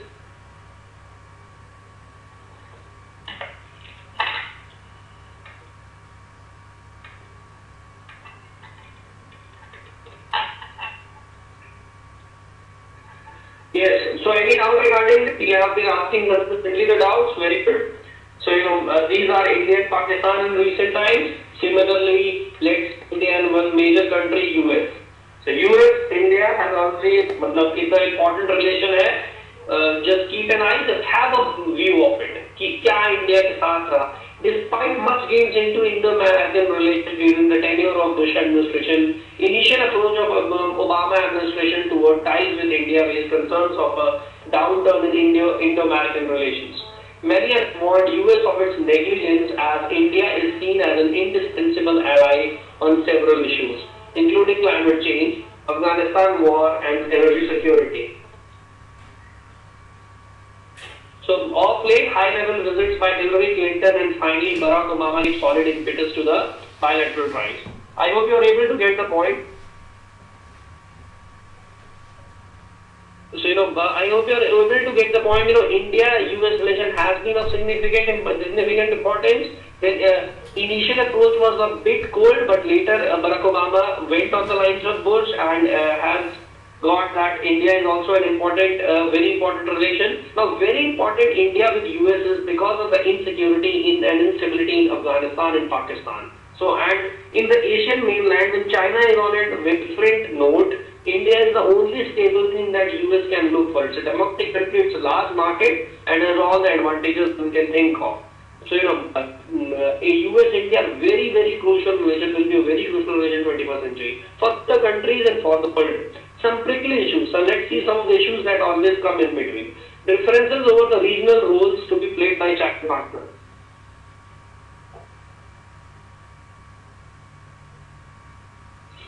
Now, differences over the proper regional roles to be played by China and Pakistan. So, क्या होगा बाद में? मतलब China और Pakistan में क्या exact role है? Where is India standing? It has been an issue. Status of conflict in Afghanistan, very important because after the US exit from Afghanistan, India may be at the receiving end from the terrorists in that area.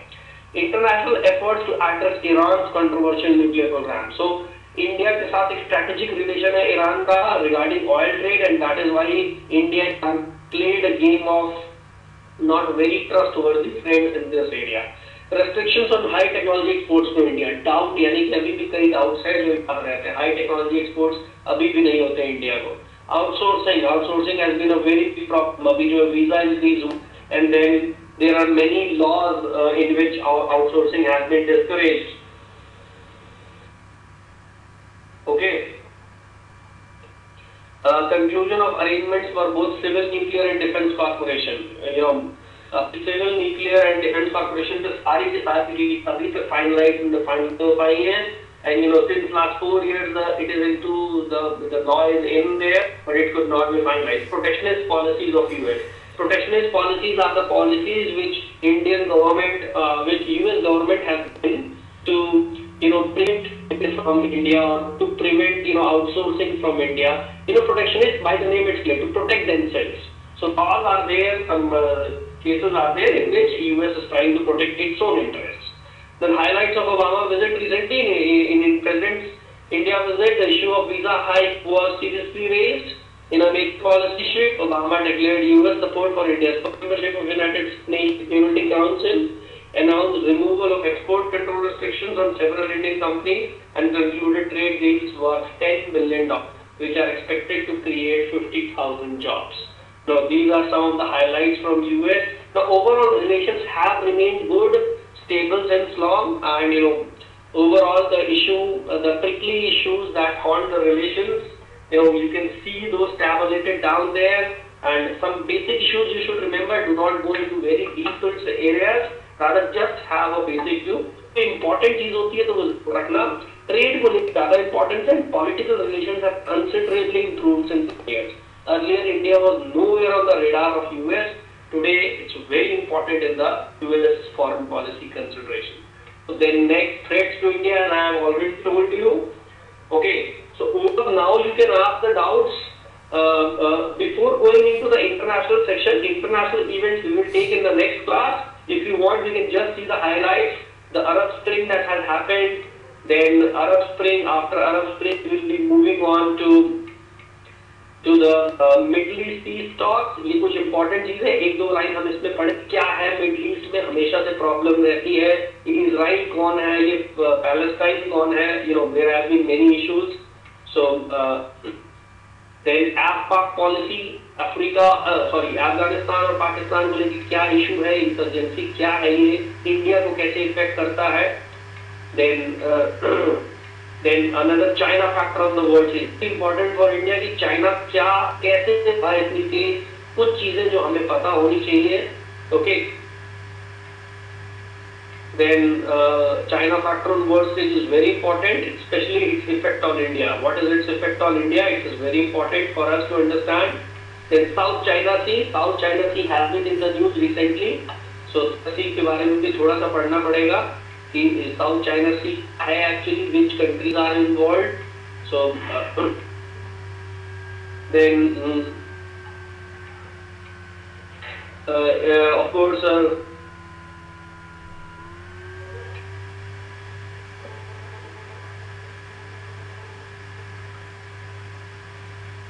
then South China Sea is very very important.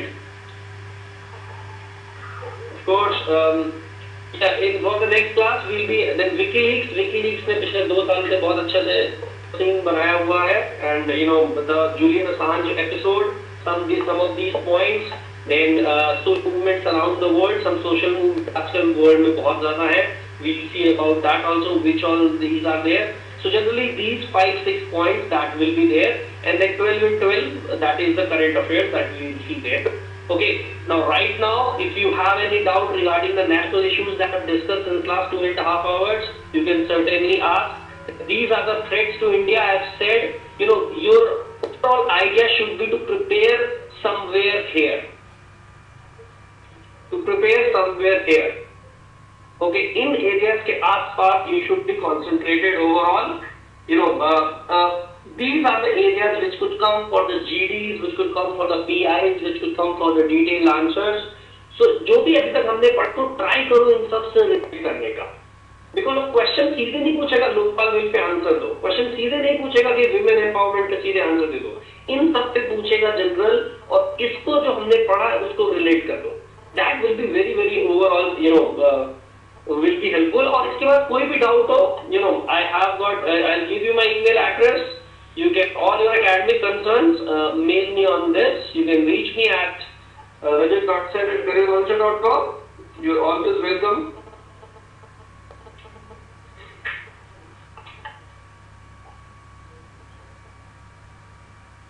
Okay, so if you have any doubt, keep on asking. I would like also for the feedback of the session that overall helpful, and you can, if you want, you can send some of the lines that what all can be given.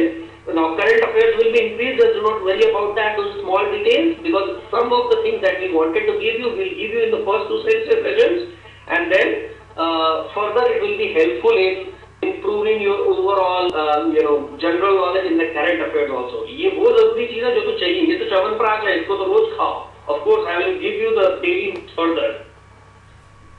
Yes, no, not a PDF. You know, this session will be uploaded on YouTube, and it will be visible to you on launcher.com/class, apart from www.careerlauncher. I'm writing the address right there. .class apart. It's very important.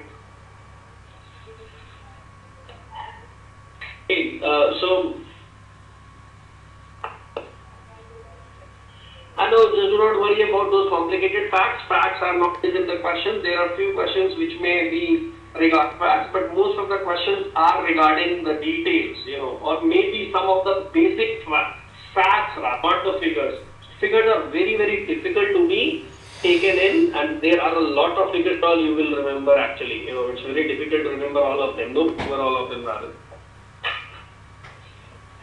Yeah, the frequency of these sessions will be 2 per month. 2 every month. अरे 10-15 दिन लो ना यार, थोड़ा दिमाग में stable करने के लिए. रोज पढ़ाने लगेंगे तो तुमको क्या समझ में आएगा?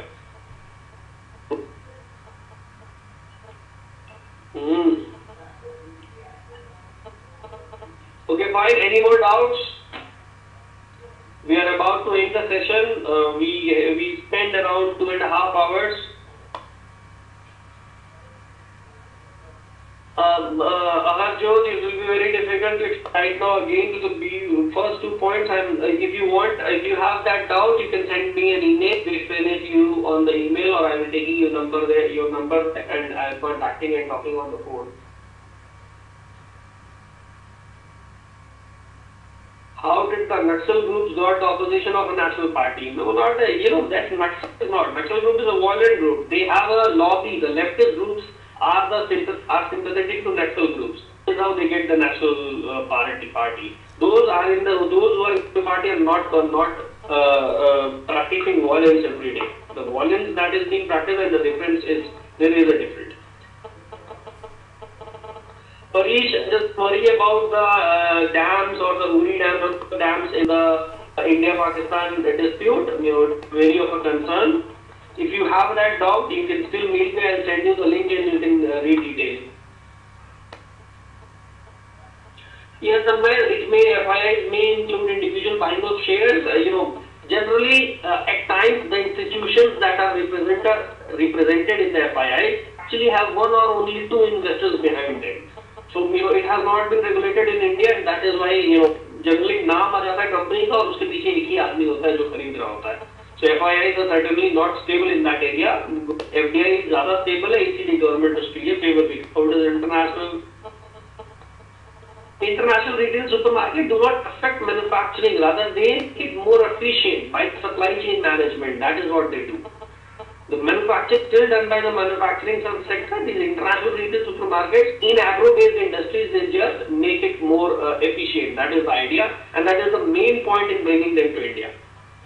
You read the presentation to you tomorrow afternoon. Ms. Salva Judum, type it on Google, you will get the read. And if you still don't get, send me an email. I will give you the link.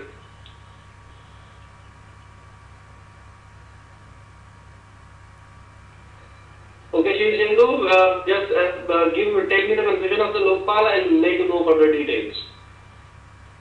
Okay, fine. Thank you very much.